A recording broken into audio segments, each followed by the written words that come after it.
Bienvenue à bord du vaisseau Hypersensas. Il paraît que c'est de la merde. Il paraît que Mandalorian, c'est en fait le miracle, le petit miracle de Disney, parce que tout le reste, c'est de la merde. Tout le reste de Star Wars. Tout le reste de Star Wars. Je préfère Lost à Star Wars. Ah. Non, pas non trop plus. d'accord. Donc, Attends, qu'est-ce qu'il y a d'autre que Star Wars? Est-ce qu'on va parler de Hades ce soir? Ah oui, on peut parler de Hades. Et un peu de Magic aussi. Et de En Dark vrai, Souls. j'ai regardé. Non, il y a la dernière saison Alors de Clone Wars, Ah. qui est en dessin animé, qui est oui, ok, oufissime. ok. Oui. Non, mais alors, Faut que je me refasse tout, Faut que je les fasse en fait d'ailleurs. T'as jamais vu? C'est l'intro la C'est- plus non. lente. Regarde, à partir de la saison 3 ou 4, si tu fais la Ok, saison c'est 1 bon. Ouais, mais j'ai un C'est problème avec la complétude. Épisode 42, c'est parti. Non, déjà. Ah, mais non, mais on n'a pas enregistré. Non, c'est vrai. Hein? On n'a pas Quoi enregistré là. 42. Si, mais- 42. Je peux lancer. 42. Hein 42. Je vais être obligé de tout remonter. ça va être- Les intros les plus merdiques du monde. Merci. Le contrecast. Ce sera Stranger Things, alors. Tais-toi. Kenobi. C'est toi, Kenobi. Kenobi, franchement. Antoine Kenobi.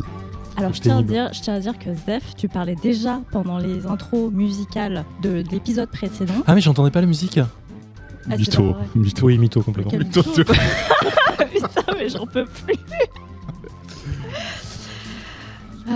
Tout ça pour vous dire quoi? Le Contrecast, qu'est-ce que c'est? C'est un podcast où j'ai toujours autour de moi de véritables passionnés qui savent nous raconter leur vérité.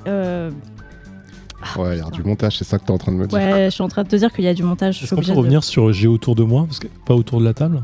Ça me gêne un peu, le autour de moi. Ça Bah, n'est pas vraiment autour de toi. alors c'est mot pour mot. Ah non, mais du coup, ça me choque là, mais 42 épisodes 42. après, quoi. 42 épisodes pour t'en rendre compte. Mais vas-y, Voilà, reprends ton intro. Tu vois que tu vas douter maintenant sur cette phrase. Ah putain, en plus c'est con parce que je suis en monopiste, donc Ah mais putain. Alors change quoi ça veut dire que là j'ai le droit à 0 erreur quoi. ouais. Ah, ok. trop bien. Mais dans la vie, on n'a pas le droit d'erreur. Non Tout Heureusement ça, qu'il y a le droit d'échec dans la vie. tout Bien ça sûr. pour vous dire que Pardon, autour de moi, de véritables passionnés qui racontent leurs aventures sur un sujet qui leur a plu ou pas. Ça te fait chier, tu le dis. Hein. Je veux dire. Passif-agressif, on a dit. Oh, pardon. On a dit passif-agressif. Ok, pardon, ce soir. pardon. C'était un peu la thématique. Vous le savez sans doute désormais, chacun a sa chronique, puis on échange entre nous sur les différents sujets. On va commencer quand même par le traditionnel tour de table avec tadadam, John Couscous. Oui. Celui qui ne fait du coup pas la différence entre les fruits rouges et les betteraves, sachez-le. Oh, Sérieux comment ça classe direct. Ah ouais, Comment non, mais C'est trop bien placé. c'est l'épisode de la dénonciation en fait. Ah, j'avoue. Très bien. Ah Pas de soucis. putain. ça attaque le perso. Ah putain. Génial, merci. Non, c'est parfait. C'est Ok, meilleur voilà. intro. C'était bien. Ouais, c'est... Ok. J'aurais rêvé de le faire. Mais sinon, ça va. Ouais, ça va très très bien, merci beaucoup. Tu m'as coupé l'appétit, du coup, Carrément. heureusement que je viens de manger. T'as mangé beaucoup trop de piment, je pense que c'est ça. C'est peut-être ça, ouais, c'est peut-être ça. Non, ça va très très bien, merci de poser la question. Et tu vas peut-être me demander de quoi je vais parler ce soir. Oui, exactement. Je vais parler du flambeau, et je vais parler un peu plus de Jonathan Cohen, en fait, pour arriver au flambeau. Voilà. Ok. Oh. Ok, du coup, j'ai foiré Cette toute histoire l'info. d'amour, un peu comme avec Orelsan et tout ça. Peut-être que je parle d'Orelsan et de Hades, mais vas-y. Et puis, d'ailleurs, maintenant que tu prends la parole, Ketrus, comment est-ce que ça va? Bah très bien. Je t'ai un peu malmené sur l'épisode précédent, non? C'est vrai, je me rappelle plus. Ouais, un peu. Avec les trolls sur ouais, j'ai ta chronique et en fait, t'as pas ta C'est vrai, chronique. c'est vrai. Tu voulais le relancer. J'ai pleuré en le remontant, mais bon, ça va. C'est pas grave. Il était horrible cet épisode. C'est faux, il était très bien. C'est faux. Il y a une personne qui a dit Il y a qu'il était une personne sur. Quantum, si tu nous entends, ouais, fais des voilà. bisous. Et une personne, ça meilleur. suffit à notre bonheur, je pense. N'importe quelle personne qui est heureuse grâce à nous, on est content. C'est vrai, n'empêche. Non, mais c'est vrai. Ah ouais, moi, c'est Non mais c'est vrai. Et hyper sincère. il a dit il a balancé un message dont je me souviens plus réellement du contenu, mais Ah bah message, super. Bah super, écoute, voilà. On T'as pourra aussi peut-être Matt. même- Non, t'as aussi Matt qui a dit merci à nous pour l'épisode Ouais, 41. mais ouais. Matt, c'est un amour. C'est vrai. on peut lire les messages à tout moment, si on veut les remercier ces Ouais. personnes-là, il n'y a pas de souci. hein. T'as Grand Poil aussi qui avait remercié Zef pour sa chronique. Grand Paul, je l'aime d'amour, cet homme. Waouh. Mais vraiment magnifique. On peut revenir au passif-agressif maintenant qu'on a été un peu trop gentil là. Et il y a C'est- Céline qui c'était dit qu'on pas- est toujours heureux grâce à nous. Grâce à vous, non grâce à nous. Grâce à Ça veut rien dire ce que Oh là, j'ai rien compris. Céline dit qu'on est toujours heureux grâce à vous. 3 petits cœurs qui merci, tournent. Voilà, merci, Merci. plein de petits Oh, cœurs. remets-toi bien, Céline. Quoi? Je crois qu'elle est.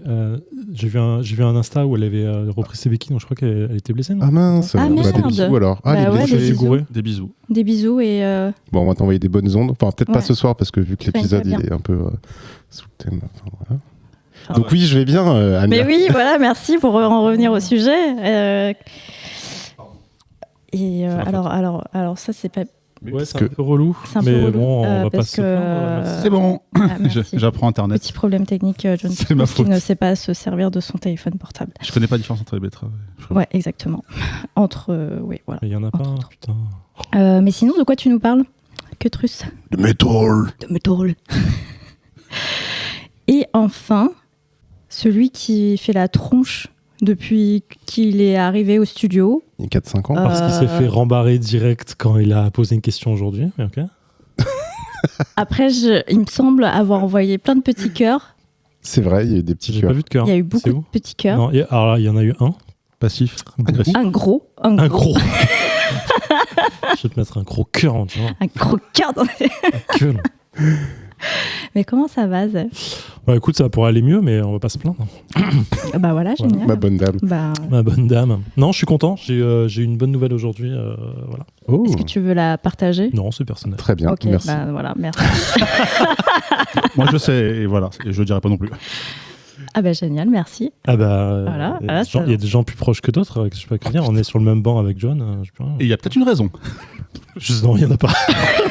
Non, mais ouais, c'est bon. C'est bon. C'est bon, c'est bon. Sinon, de quoi est-ce que tu nous parles? Je parle d'un livre que j'ai pas lu aujourd'hui. Ouais, ok. Voilà, Ouais, comme d'hab, quoi. comme d'hab. J'ai pas travaillé mes chroniques, j'invente. Mm. Et, voilà. Il y avait définitivement pas de carottes dans ton... Ouf. Ouh là là. Merci. Désolé, Anya. Voilà, vous l'avez vu, bonne ambiance, hein, entendu du moins. Et ben, j'ai envie de dire, c'est parti pour la première chronique.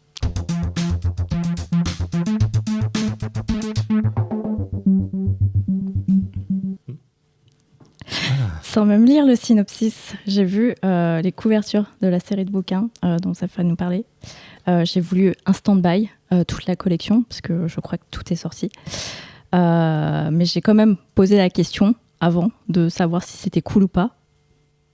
Et j'avais toujours pas mangé de carottes à ce moment-là. Et t'avais toujours pas mangé de carottes, donc tu m'as juste ignoré. Je suis désolé. Je veux dire, attends la fin de la chronique pour le savoir. Et ben voilà, Eh bien, c'est voilà. le bon moment, je crois. Ça tombe bien, parce que je voulais commencer dans cette émission. Je vais vous parler d'une série de bouquins, effectivement, que tu l'as dit, qui s'appelle Blackwater. Blackwater, c'est... alors, je vais vous expliquer rapidement ce que c'est, puis je reviendrai sur comment j'ai découvert. Ça a été édité, et je pense par l'éditeur, parce que c'est vraiment par là que je l'ai découvert, par la meilleure maison d'édition du monde, avec le meilleur nom possible, qui est Truslar. Toussaint l'ouverture. Monsieur Toussaint l'ouverture, voilà, c'est vraiment MTL, c'est comme ça, c'est sur la tranche du truc, il est marqué MTL, c'est Monsieur Toussaint l'ouverture, que j'avais découvert grâce à MTMG, qui est un comics dont on avait parlé dans le Comics Podcast, qui est excellent. Voilà. L'auteur, c'est Michael McDowell. Ça vous parle peut-être pas tous autour de la table. Je vois des gens Ça me qui dit disent quelque non, chose, mais mais, voilà. En fait, vous le connaissez super bien. C'est un mec qu'on aime énormément, mais vous le savez pas. C'est un mec qui a créé Beetlejuice déjà, Ah, ok. juste de base. Et c'est le mec qui est, c'est le scénariste de Nightmare Before Christmas, donc oui, Étrange d'accord. Monsieur Jack, qui a été réalisé ensuite par Tim Burton, dont Beetlejuice aussi d'ailleurs. Et rien que pour ça, c'est un génie. Et donc du coup, on s'en rend pas compte, mais c'est un mec qu'on connaît, qu'on aime énormément. Donc, comment j'ai découvert ce roman ? J'ai parlé de roman, mais c'est épisodique, mais j'y reviendrai. Mais voilà, je parle de roman, je parle de l'œuvre en tant que telle. Il y a 6 tomes, comme tu l'as dit, mais c'est un seul et même roman à la base. Donc, un jour, j'ouvre ma boîte aux lettres et il y a du courrier à l'intérieur, incroyable, mais vrai, ça existe encore. Et je reçois une lettre en format A5, un peu épaisse. Et je vois mon nom dessus, j'ouvre et là, je découvre plein de trucs et je me dis, attends, on dirait un truc d'escape. C'est vraiment le truc, tu sais, le truc, enfin, il y avait un truc lettre blanche, là, je sais pas si tu te souviens de ce truc qui était un peu merdique, mais grosso modo, un peu le même truc, et je me dis, et en fait, je reçois une pub en disant, est-ce que vous viendrez chez nous à Perdito, à côté de la Blackwater, machin et tout. En fait, je me dis, mais c'est quoi ce truc, c'est une pub? Et je commence à lire les documents, J'ai dit, mais c'est une escape, c'est pas possible, c'est un jeu, quelqu'un m'a écrit un jeu ou un truc comme ça, donc j'essaie de trucs. Et en fait, à un moment, j'ouvre un gros document et là, je vois Monsieur Toussaint l'ouverture et tout. Je me dis, ah, mais putain, c'est une pub. La pub, la meilleure fête du monde, quoi. Franchement, j'ai passé au moins 10 minutes dessus à me demander ce que c'était et à comprendre qu'en fait, on essaie de me vendre un bouquin. Donc bien sûr, j'ai jeté la pub en disant c'est de la merde. Non, c'est pas vrai. Je l'ai pris en photo et je l'ai posté sur un Discord où je suis depuis un petit moment, depuis que j'ai commencé La Tour Sombre, qui est un Stephen King France du coup, où je parle avec les gens là-bas de beaucoup de trucs sur Stephen King et je le poste dans un truc de autre lecture où je dis putain, meilleure pub du monde. Pour un bouquin, voilà quoi, je poste le truc et là tout le monde est un peu interloqué en mode ah putain mais c'est bien fait, c'est quoi machin et tout, ah j'ai entendu parler Blackwater, ça a l'air super bien et tout machin. Et là je me dis bon, je vais regarder sur le site de l'internet. Vous connaissez le site de l'internet? Ouais. Vous avez entendu parler de ça? Jordan, tu connais? Ça te permet d'atteindre. Ouais, tu connais Internet? C'est pour Internet quoi. Ouais, voilà, Internet. Et du coup, je vais regarder sur le site de Monsieur Toussaint l'ouverture et là je vois les trucs de Blackwater un peu en prime page et assez cool. Franchement, l'édition, mais oufissime. Il paraît qu'elle brille. Elle brille, elle est ultra bien faite. Incroyable. Le graphisme sur chaque bouquin est ma boule. Franchement, c'est trop beau. C'est vraiment superbe. Trop beau. Elle est, je reviendrai, mais voilà, elle est superbe. Bref. Donc je vois le truc, je me dis, ah putain, ça donne envie quand même, tu vois. Mais je me dis, bah attends, ça veut pas dire que c'est bien. Attends, c'est peut-être un peu merdique, tu vois. Donc j'attends un peu. Sur le Discord, tout le monde l'a acheté d'un coup. Donc, tout le monde me dit ah, j'ai commandé. Je fais ah bah moi aussi je vais devoir le faire du coup. Donc là, je commande. Et là je me rends compte que je commande les 6 tomes d'un coup en belle édition machin mais tout. Mais tout n'est pas sorti. Le premier tome seulement est sorti. C'est en épisodique, livrable tous les 2 semaines. Ah mais il y a plein de visuels de plein de choses. Ouais en fait ils avaient déjà tous les tomes. Ils avaient déjà l'édition complète. Mais au moment où je l'ai acheté, du coup c'était il y a début avril si je dis pas de conneries. C'était, il y avait que le premier tome qui était sorti et tu recevais le second tome 2 semaines après, 3 semaines comme après. à l'époque quoi. Voilà, comme à l'époque, comme entre autres La Ligne Verte de Stephen King qui a été inspiré par ce format de Blackwater aux États-Unis, ça parce que ou Germinal. L'éditeur original aux États-Unis, l'édition a été faite en 83. Ça a mis quand même un peu de temps à arriver chez nous, tu vois. Légèrement. Donc voilà, j'achète le truc, je reçois le tome 1, évidemment. Je ne le lis pas. Je reçois le tome 2, je le lis pas. Jusqu'au tome 5.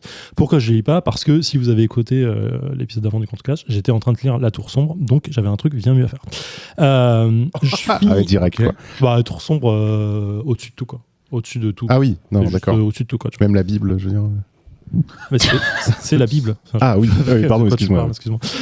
Donc du coup voilà, je finis à La Tour Sombre, je lis quelques nouvelles qu'il y a encore autour de La Tour Sombre, les Sœurs d'Eluria et tout comme ça. Après, plein de trucs autour quand même parce que j'ai encore besoin de me nourrir de ça. Et à un moment, j'ouvre le tome 1, donc du coup pour me faciliter un peu l'esprit en me disant ok, je vais me reposer en lisant un truc un peu plus léger. Je lis en une semaine les 5 tomes. Voilà. Chaque tome, c'est 250 pages, d'accord ? Ça a l'air ouf comme ça, mais en vrai, c'est vraiment un peu en format nouvelle. C'est-à-dire que c'est 250 pages, les bouquins sont un peu plus petits qu'un livre de poche, donc il y a vraiment un truc, la mise en page aussi est un peu plus large. En vrai, ça se lit très très très vite quand même. Je pense qu'un lecteur moyen, en 5 heures, c'est claqué, quoi, tu vois.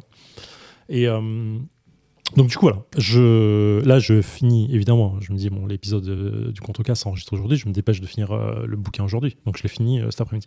Tome 6 bien sûr, que j'ai reçu hier. Voilà, donc paru en 83. Tu l'as reçu plus tôt que les gens apparemment quoi. Ouais, parce que en fait le bouquin il sort que demain. Je sais pas pourquoi, je l'ai reçu toujours plus tôt.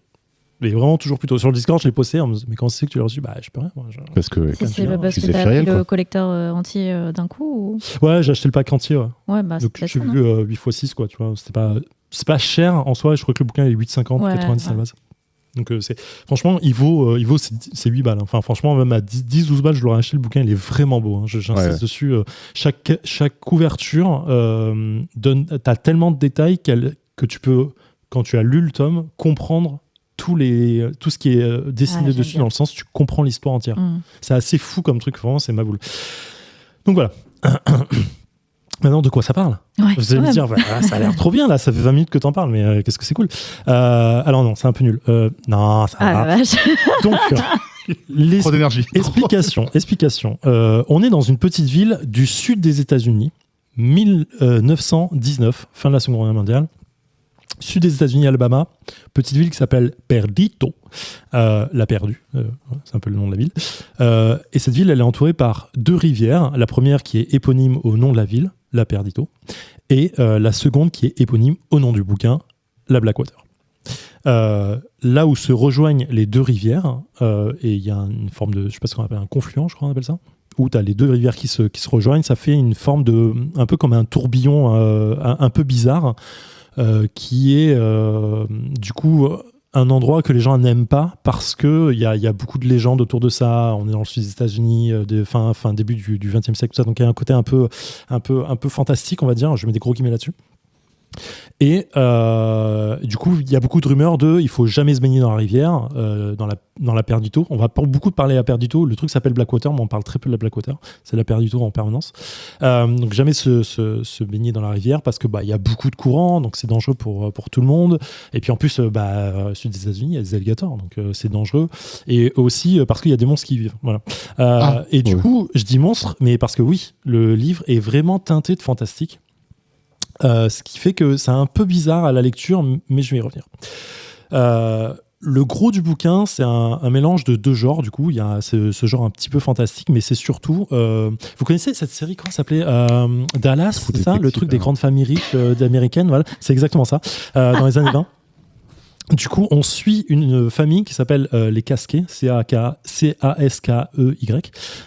qui on va en fait suivre leur vie de famille depuis 1919 jusqu'à la fin des années 60. Grosso modo, chaque tome en fait va avancer dans l'histoire et voilà. Du coup, pitch de base, début du livre, Perdito vient de subir une crue énorme. En mode, toute la ville a été inondée par des pluies diluviennes, tout a débordé, vraiment la crue est montée super haut. Et tu as Oscar Caskey, qui est le fils de la famille, qui est avec son serviteur noir, parce que début du XXe siècle aux États-Unis. Et du coup, ils sont sur une petite barque sur la crue, donc la ville est vraiment sous l'eau, quoi.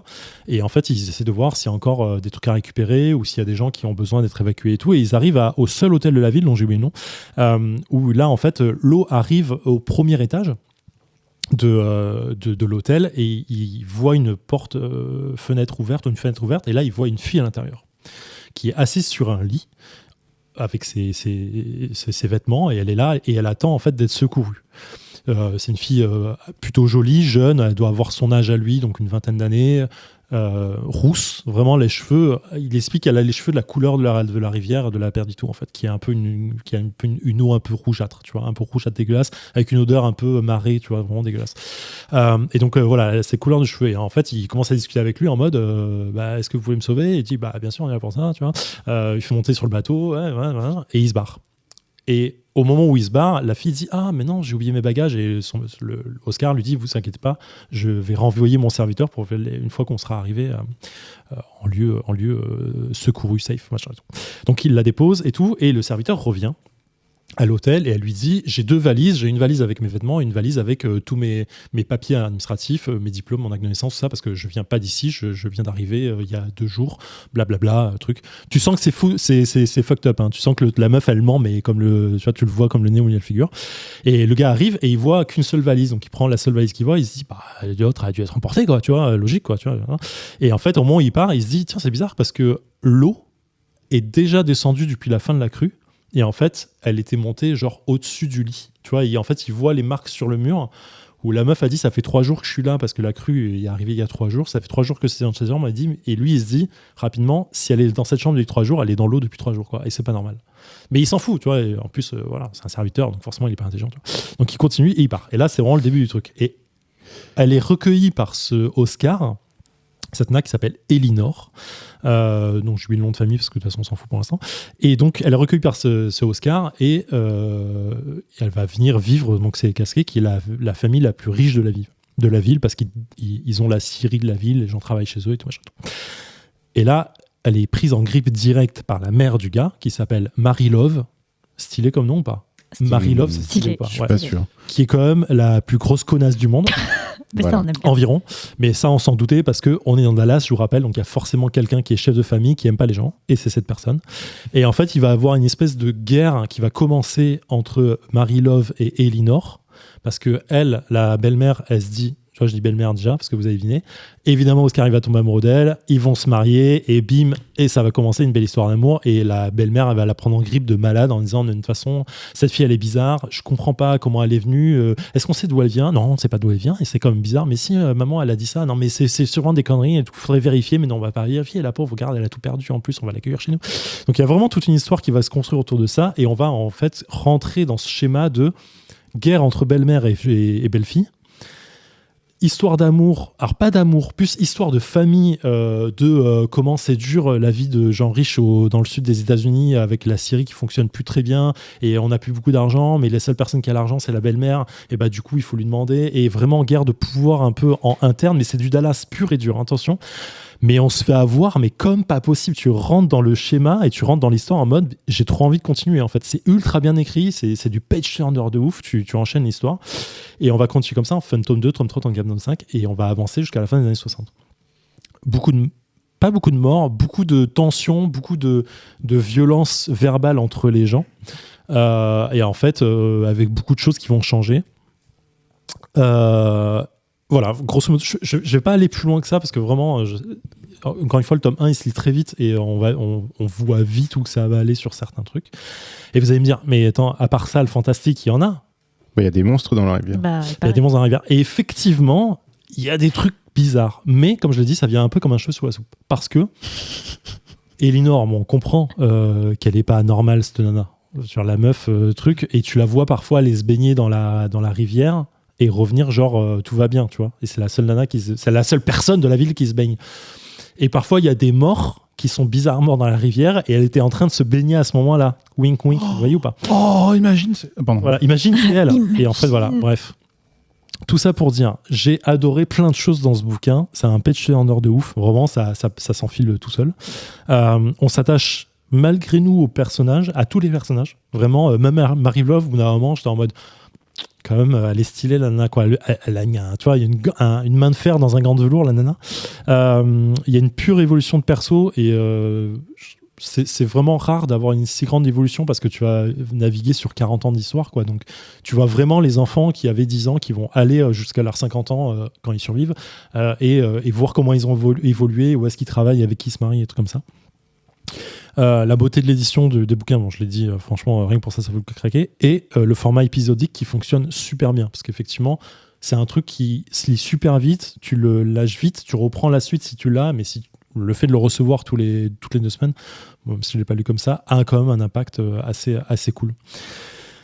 Ce que j'ai pas aimé dans ce bouquin, c'est le fantastique qui est quand même assez chelou parce que c'est un truc qu'on te vend, genre chapitre 1, tu vois, ce côté, la meuf qui apparaît un peu de nulle part et tu sens qu'il y a un truc bizarre, mais qui est vraiment distillé dans l'histoire sans vraiment d'explication. C'est en mode, tiens, y a un truc fantastique qui se passe, tu fais, ok, c'est ta gueule, c'est magique, quoi, tu vois, c'est un peu bizarre et t'as l'impression que c'est un peu mal amené, oui.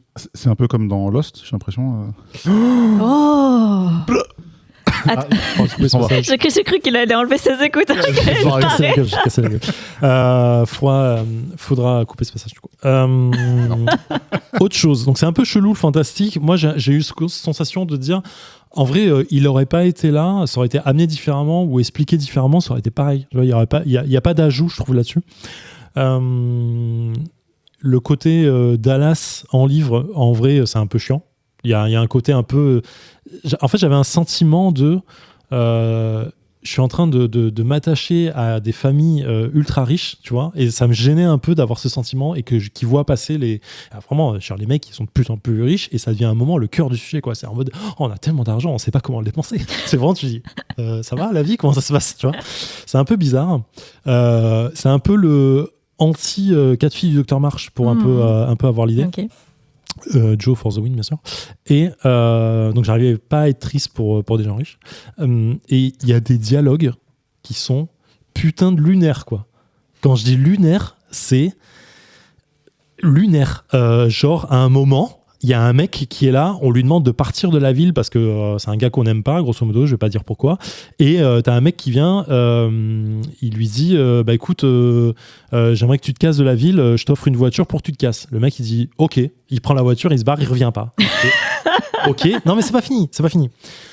Il revient à un moment et le gars il dit je sais plus quand il vient, il dit ah oui, parce que le gars c'est un décasqué en fait, et il se sent seul chez lui et il veut des enfants, mais il en a pas, il est pas marié, enfin il est marié mais on s'en fout, il a pas d'enfants, et du coup il vient voir ce gars-là, il dit bah en fait comme t'as une mauvaise influence sur tes enfants, j'aimerais te racheter ton dernier enfant. Ah bah d'accord. Et là tu fais Ah là là. pardon, et le gars il dit ok, tant, il fait ok. Il donne la thune, il prend l'enfant avec lui, il rentre, et tu fais tout ça est parfaitement légal. C'est n'importe quoi, Et c'est vraiment, mais il y a des trucs, et ce truc d'échange d'enfants, et c'est pas la seule fois qu'il y a ça dans le bouquin, t'es en mode, mais c'est ultra chelou vos trucs là quand même. Et vraiment, il y a des trucs Ça qui sont va. complètement lunaires, mais tu rentres dans l'action et tu dis, ok, ça marche, pourquoi pas, il y a un truc qui est là, quoi. Et il y a quand même beaucoup de passages qui m'ont fait vraiment grincer des dents sur il y a des trucs sur la grossophobie, par exemple. Il y a des passages en mode ça va ou pas, tranquille, la grossophobie, le traitement des noirs, bon, dans le traitement dans l'époque, attention à comment je vais le dire, mais voilà, qui est véridique par rapport au truc historique, mais t'as envie de dire, ça fait vraiment grincer des dents la façon dont il traite le truc. Le côté ultra riche qui devient plus riche et qui se plaint parce que la vie est quand même dure, ça fait un peu grincer des dents quand même sur le papier. Donc ouais, il y a plein de petits trucs qui m'ont fait un peu mal, mais en vrai, c'est quand même pas si mauvais que ça comme bouquin en tant qu'histoire, quoi, si on accepte un peu ça. J'ai du mal à faire. T'as du mal à faire à part. Ouais. Faut lire le premier tome et te dire ok, j'accroche. Quoi. Ouais, je pense que je vais faire ça. Je vais pas. J'étais partie pour prendre le tout. Direct, cash. Tout le monde, franchement, il y a un avis un peu encensé sur le net du truc, quoi. Vraiment, tout le monde kiffe ça. Ça a été la radio en a parlé pendant un bon moment. France Culture a fait un truc de 20 minutes dessus en mode c'est vraiment génial, faut lire et tout. Je comprends l'idée. Ça a été écrit dans les années 80. Il y a comme voilà, une écriture qui est assez vieille. Ça parle d'un temps que les moins de 20 ans connaissaient, mais qui est vraiment, voilà, qui est vraiment au début du siècle aux États-Unis.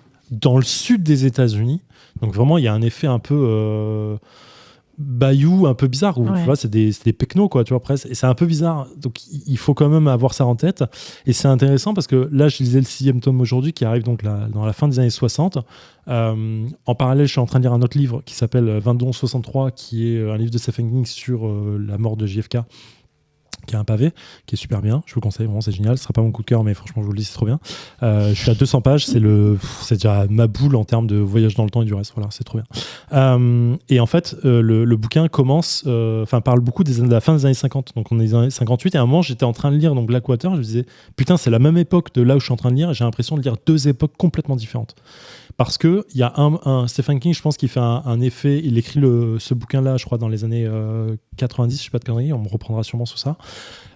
Et du coup, il a vécu les années 50 quand il était gamin, il avait 10 ans, tu vois.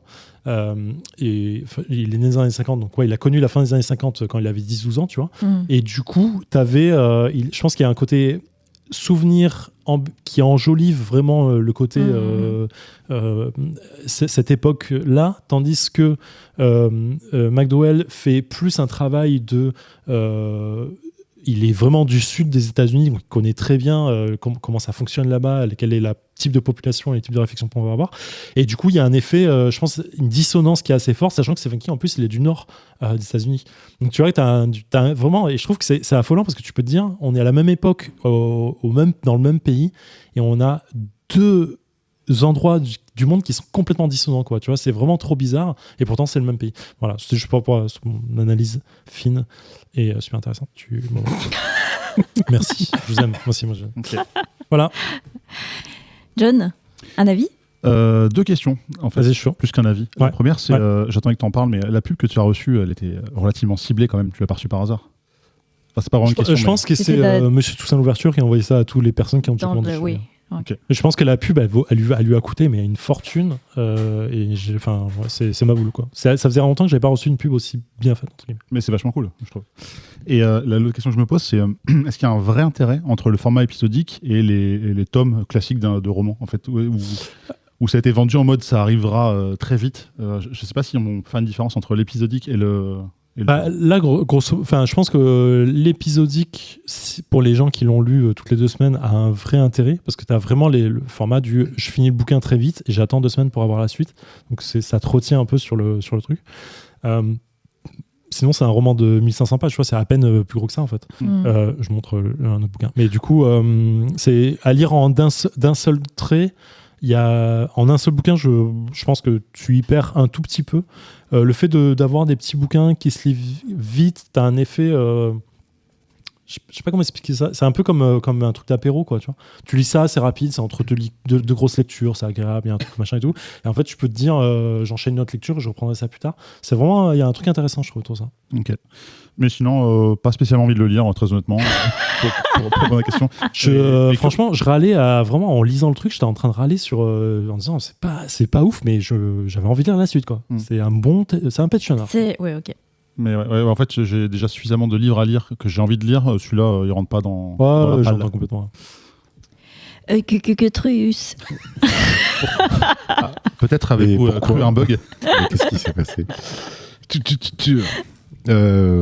Bah écoute, oui, c'est assez... Je sais pas, ça donne envie et pas envie. Ouais, je sais. C'est exactement ce que c'est vrai, hein, c'est bizarre comme chronique.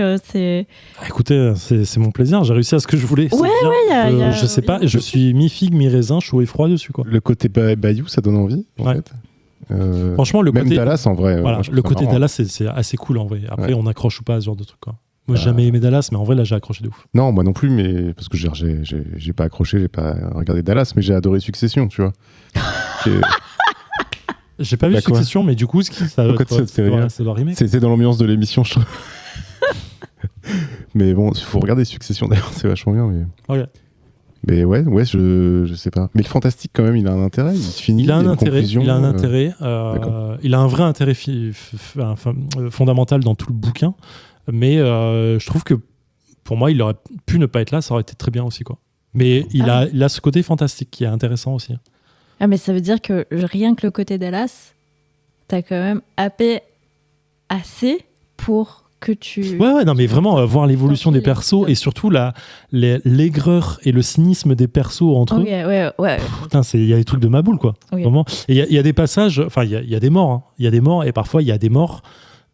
C'est pas un accident, tu vois. Et tu te dis, c'est crade. Vraiment, il y a des morts, tu te dis, c'est un peu crade. Je sais pas comment tu fais pour. Tu vois, genre, je suis un meurtrier, je me dis, ok, je pense pas tuer comme ça, quoi. Tu vois, c'est pas très gentil. Et je me dis, bon, voilà, c'est. Ça t'a convaincu, j'ai l'impression. Ouais, c'est bon. Mais il y a rien de terrifiant. C'est pas de l'horreur. C'est pas du. Je dis fantastique parce que c'est des trucs qui ne sont pas expliqués, mais ou qui sont vraiment qui sortent du scope humain. Tu vois pas ça tous les jours, quoi. Enfin, tu vois ça jamais même. Mais voilà, trop bien. Merci, c'est tout pour moi. Ok, et ben merci Zef pour cette chronique mi-figue mi-raisin. C'était Black Water. Mais non, mais ça intrigue. Bien, mais cool. Moi, ça m'a assez intrigué pour que je me lance quand même dans le premier tome. Et ils sont pas très chers les tomes, c'est ça que tu disais? C'est 8,50, je crois. C'est 8,50. Mais j'avoue que la couverture, genre, juste même si vous n'êtes pas intéressé, jetez un œil sur le site de l'éditeur. Vous avez les 6 tomes avec les 6 couvertures. C'est vraiment ça bute. Rien que pour le bouquin, c'est un bel objet. Ouais, l'objet en soi est pas mal. Du coup, c'est Blackwater en 6 tomes qui a sorti son premier tome en début avril de cette année, dont le 6e tome vient de sortir ou sort demain. Il sort demain. Bon, pardon. Ouais, donc déjà sorti 17 juin, exactement. C'est écrit par Michael McDowell et c'est disponible chez vos libraires. Moi, j'avais envie de commencer par une question. J'avais envie de te demander, Quetrus, ce que tu vas nous chroniquer, est-ce que c'était une bonne surprise ou juste un panier à crabes plein d'archétypes? Waouh! Ouais, à direct, quoi. C'était une très bonne surprise. Ok. C'était une très bonne surprise. Et je vais expliquer pourquoi. Exactement. Et c'était ça l'intro. C'était ça l'intro. Très bien. Alors, c'était pas vraiment ça. Je l'ai un peu improvisé. Très bien. Mais ce sera quand même l'intro. Et ben, c'était parfait. Du coup, t'émets déjà un jugement sur le ouais, film, un peu, ouais. D'accord. Donc, il faut que je le prenne en compte et que je sois mesuré. Exactement. Regarde, suis bien mon regard. Ouais. Et voilà. Et essaye de tempérer. T'es musicienne ou pas? Absolument pas. Voilà, d'accord. J'étais assez méprisant ou pas? Le petit C'était bien, c'était Oh, très j'ai fait bien. exprès, C'était j'ai fait exprès. très bien. Mais c'est pas du tout le fond de ma pensée. Donc, Metal Lords, qui est un film sur Netflix qui est sorti cette année, 2022. 2022. Il y a des gens qui écoutent dans le futur quand même. Oui, c'est vrai. Si vous êtes en 2026, Peut-être plus dispo. puis vous avez peut-être très chaud Désolé. aussi, surtout. Si vous êtes plus très chaud, c'est ça. Qui est un film qui a été écrit, figurez-vous, par D.B. Weiss, donc, qui est un des co-créateurs de Game of Thrones. Donc, ça peut être positif ou négatif en fonction de la saison de Game of Thrones. Et qu'est-ce que c'est? Alors, c'est un film pour ados. C'est un film pour ados, en apparence. En tout cas, ça se passe dans un collège américain ou un lycée, je sais jamais, je confonds toujours. Et on va suivre 2-3 protagonistes, dont un Kevin Schlib, si je me trompe pas, qui est un guitariste vraiment... Vous imaginez Zef ado? Enfin, moi, c'est comme ça que je l'imagine, en fait. Zef ado. Bah, les cheveux longs, tout en noir, machin, c'était Je vais comme me ça. casser, hein. Est-ce que c'est comme ça? Je sais pas, ou c'est peut-être un Agressif, fantasme que j'expliquerai. Un fantasme. Waouh. Bref, non, enfin, voilà, un hardeux qui voilà, On vraiment... parle de musique toujours. Ouais, on parle de musique. C'est vrai. Non, Ah oui, je- c'est vrai que ça a je veux plusieurs pas- significations. Je vous l'assure. Désolé. Qui est un petit prodige à la guitare, en tout cas, qui touche bien sa bille et qui est fan absolument de métal, de death metal, heavy metal, post-death metal, post-rock, machin, bref, tous les trucs. Et qui commence à monter un groupe, en fait, avec son pote. Avec son pote Kevin, en fait, c'est Hunter qui s'appelle, qui lui commence à jouer de la batterie. En fait, il est juste percussionniste dans la fanfare aux États-Unis, un peu comme on a vu tout le temps, c'est-à-dire qu'il joue de la caisselère, il joue du tambour. Et ils essayent de monter justement un groupe de hard rock pour évidemment le Battle of the Bands qui a lieu à la fin de l'année à leur collège et qui est super important, et comme il le remarque parce qu'il y a eu un grand groupe qui a commencé comme ça et en gagnant une bataille, le Battle of Bands. Donc en lui, en fait, son rêve c'est ça, c'est de monter un vrai groupe de hard rock et de gagner cette battle et de devenir célèbre, etc. C'est compliqué, ils ont pas de bassiste. Son pote sait jouer certes du tambour, mais il ne sait pas jouer de la batterie. Mais il va apprendre à en jouer. Et ils vont essayer de trouver un bassiste, pardon. Ils font passer. Le problème, c'est que Hunter, il est très méprisant. Vous voyez, entre le truc avec Zef. Oh, on a dit que c'était un passif-agressif. J'adore. Et du coup, il n'arrive pas à faire passer les auditions parce que pour lui, tout le monde est trop nul, tout le monde ne comprend pas la musique, tout le monde ne comprend pas le rock, etc. Donc, il se retrouve sans bassiste. Mais le batteur, donc son ami, lui a remarqué une clarinettiste dans son groupe, dans sa fanfare, qui a un petit problème, c'est-à-dire qu'elle a des petits problèmes de comportement, et si elle prend pas ses médicaments, elle commence à se vénère et à devenir violente. D'ailleurs, elle balance sa clarinette sur son prof, elle crie partout, et puis elle se fait virer du groupe. Mais il s'avère que lui, en répétant en fait les morceaux à la batterie au collège, ils ont un super collège quand même, il entend quelqu'un jouer du violoncelle, et effectivement, c'est cette fille, Emily, qui joue merveilleusement bien du violoncelle. Alors évidemment, c'est Yo-Yo Ma, c'est le morceau de violoncelle que vous connaissez tous, parce que en fait, dans tous les films américains, dès qu'il y a du violoncelle, c'est ce morceau-là, qui est un morceau super, mais bon, c'est pas ouf. Enfin, c'est pas très original. Mais voilà, il commence à se lier d'amitié avec elle, et même à avoir une petite amourette. Et il commence à répéter dans le dos de Hunter la musique et les morceaux. Oui. Bah non, parce qu'il veut pas accepter une femme qui fait du violoncelle, surtout pour un groupe de hard rock. Tu vois, tu comprends, c'est normal. Quoi. Ouais, C'est vrai qu'il n'y a pas de groupe de métal qui ont fait ça. Absolument pas. Mais j'y viens. Et donc voilà, alors scénario assez classique. Bien évidemment, vous vous doutez, sans que je spoil vraiment, c'est qu'à la fin, ils vont quand même réussir à jouer ensemble. Et ils vont gagner. Bah, je peux spoiler, mais pas forcément. Non, ils vont pas gagner. spoilez pas. Ils vont gagner ou ils vont pas gagner. Ils gagnent d'une certaine façon, mais ils perdent d'une autre. Ah, c'est incroyable. Voilà. Gagne l'amitié. Mec.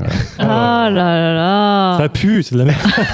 Donc, scénario ultra classique. Et bisous à tous ceux avec qui j'ai enregistré l'émission hier, parce que justement, j'avais dit que j'en avais marre un peu des scénarios classiques en parlant de Miss Marvel.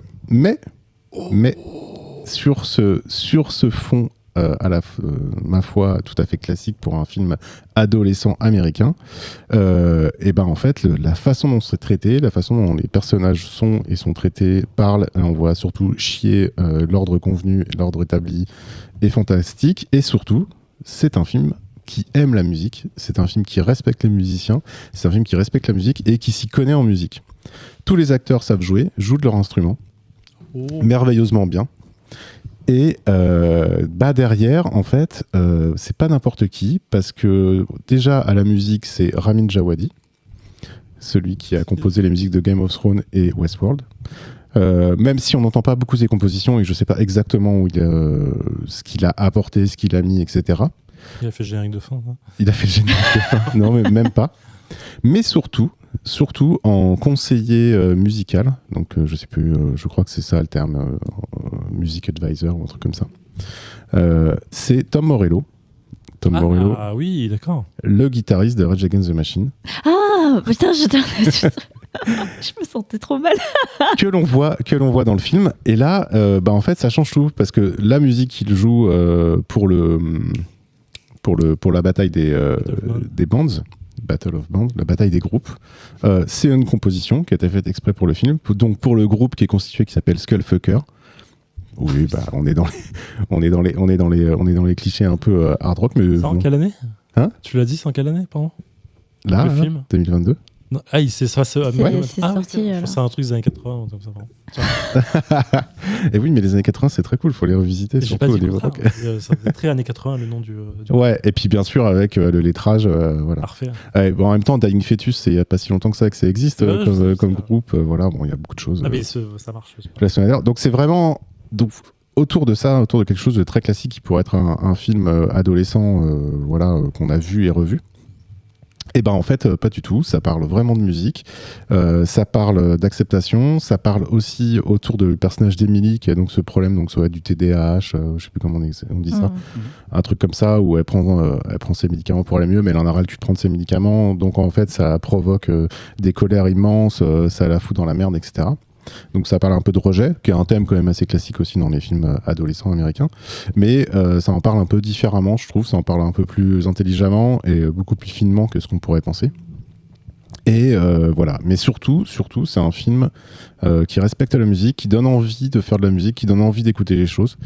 Et un exemple, c'est que donc Hunter donne à son pote Kevin une liste de sons à réviser. Pour son groupe et pour qu'il apprenne à jouer du métal, du hard rock, etc., pas que du métal. Et cette liste, quand je l'ai écoutée, quand il lui a filé, quand il en a parlé, moi j'ai sauté sur place parce qu'elle était parfaite, parce que c'est une pure liste en fait pour dire voilà, tu veux découvrir un peu ce style de musique d'il y a très longtemps, en commençant par Black Sabbath par exemple avec Warpig qui est un des morceaux phares du film, en finissant en parlant de Mastodonte ou en parlant de Gojira ou en parlant de Meshuggah, Opeth, Slipknot, Tool, etc. Et pour ceux qui connaissent pas, on peut se dire ouais, enfin on s'en fout, c'est juste des noms de groupes. Bah non en fait, parce que quand tu connais un peu ce style de musique et la liste qu'il donne, c'est une liste incroyable. C'est un must listen de génie. Ce sont des chefs-d'œuvre. Ils en ont fait une playlist. Il y en a une sur Spotify, elle sera dans la description. Exactement. Bien évidemment. Donc rien que pour ça, ce film est génial, juste pour la liste qui est donnée. Au-delà de ça, c'est le talent musical de tous les acteurs est assez incroyable. C'est bien joué, c'est bien enregistré, c'est bien mixé. C'est vraiment, ça te donne envie de faire de la musique, je le redis. Ça te donne envie d'écouter. Donc moi, je le conseille ce film parce qu'il est facile à regarder, il est pas très long. Voilà. Et puis un petit coup de pied aussi comme je dis, à l'ordre établi, à la musique de merde aussi avec le rock adolescent un peu prout-prout pas terrible aux États-Unis. Alors évidemment c'est subjectif et c'est vrai bien évidemment parce que je le dis. Et parce qu'à côté, il y a un groupe aussi qui joue cette espèce de musique un peu insipide et le batteur, à un moment donné, va se mettre à jouer là-dedans avec une petite remarque qui est très très drôle. Il écoute les morceaux, il fait ah mais en fait, c'est toujours la même chose, votre truc, ça bouge jamais, quoi. Là, pareil, moi, mon petit cœur de batteur a fait un bond et dit oh oui, c'est tellement ça, c'est tellement vrai. Et quand il joue avec eux, bah en fait, il réarrange le morceau, il en fait quelque chose de vachement plus intéressant, vachement plus hétérogène et vachement plus riche. Et évidemment, tout le monde est content et t'as pas le truc, et t'as jamais le truc du nerd. Jamais dans le film, t'as un truc du nerd avec le mec, le hunter qui est complètement habillé en hard rocker ou le batteur qui a une tête bah oui, d'un télo et qui est pas musclé, qui fait pas de sport, etc. Et la fille qui est pareil un peu marginale parce qu'elle a son TDAH et parce que pareil elle est musicienne. En fait, t'as jamais de jugement de valeur là-dessus, chose qu'on a souvent en fait avec la figure du comment ça s'appelle du footballeur américain, etc. T'en as juste un tout petit peu comme ça, mais parce que c'est un antagoniste qui va aider, mais t'as pas de jugement de valeur là-dessus. Tout est accepté, c'est-à-dire tu peux accepter ta différence. Les différents groupes de musique qui font des musiques différentes sont en compétition sur le battle, mais se respectent à mort parce qu'ils sont tous musiciens et ils ont tous cet amour de la musique. Putain, c'est hyper rafraîchissant. T'as un truc où, à un moment donné, le batteur se retrouve dans la piscine avec une nana qui l'avait branchée. Il pourrait la tromper, la meuf le chauffe à mort. Ils sont là, ils sont tous les deux, ils ont un peu picolé. Et là, t'as 4 musiciens qui apparaissent, dont Tom Morello, Scott Ian de Anthrax, Kirk Hammett de Metallica, Rob Halford de Judas Priest, et qui viennent lui faire la morale comme des espèces d'esprit, tout ça. Et en gros, le mec trompe pas sa nana, il respecte, et putain, en fait, ça fait hyper du bien, parce que c'est un truc qui prend un contre-pied sur un scénario très classique, sur quelque chose de convenu, on peut le dire quand même, hein, de façon générale sur le scénario. Bah en fait, ça te prend toujours à contre-pied, il y a beaucoup de respect envers beaucoup de choses, musique, femmes, différences, etc. Et bah c'est cool, voilà. Moi j'attendais pas grand chose de ce film là, j'avoue. J'avais vu l'affiche, l'image en une. Je me dis c'est marrant, ça parle de métal, et en même temps il y avait des clichés parce que voilà, le guitariste avait le maquillage de Kiss, et je me dis bon ouais, dans un collège, etc. Et en fait c'est un pote qui l'a vu, qui m'en a parlé, il m'a dit t'as vu ça, c'est vachement bien. Je fais non. Ok, et je l'ai vu le soir même. Le lendemain, je lui ai écrit 12 000 trucs. C'est trop bien, c'est excellent, c'est un vrai film pour Zikos. Lui, ça lui a fait découvrir des groupes qu'il connaissait absolument pas. Il s'y est intéressé, etc. Et voilà, je trouve que c'est rafraîchissant. Alors, c'est sûr que si vous supportez pas la musique rock avec de la saturation et ne le regardez pas. Et encore, ça peut être très intéressant. Moi, j'avais regardé, c'était quoi, Pitch Perfect ou non si, c'est ça. Ça défonce. C'est vachement bien. Et en fait, ça tue, parce qu'en fait, c'est certes la plupart des. Non, mais c'est vrai, parce que vraiment ça tue. Parce que alors c'est un peu plus formaté que Metal Lord, ce film-là, Pitch Perfect et ce genre de choses, mais en même temps, c'est des vrais films qui aiment la zik, qui aiment le chant, qui aiment ça, quoi. Et en fait, ça fait que communiquer ton amour pour la musique et pourquoi on fait de la musique, pourquoi on chante, pourquoi on fait des instruments. Et bah voilà, ça tue. Donc voilà, j'en dirai pas plus sur ce film. Je vous recommande, je vous mettrai juste la playlist si vous voulez pas le regarder, si vous voulez découvrir certains groupes, et vous me direz votre avis. Mais c'est cool. Enfin, moi j'avoue que je l'ai pas vu, hein. Mais du coup je me suis un peu baladée sur les sites de critiques et tout, et il s'est fait pas forcément défoncer, mais c'était quand même. C'est vrai, j'ai regardé aussi. Il s'est pris un 6 sur 10, 163% sur Metacritic. C'est pas foufou.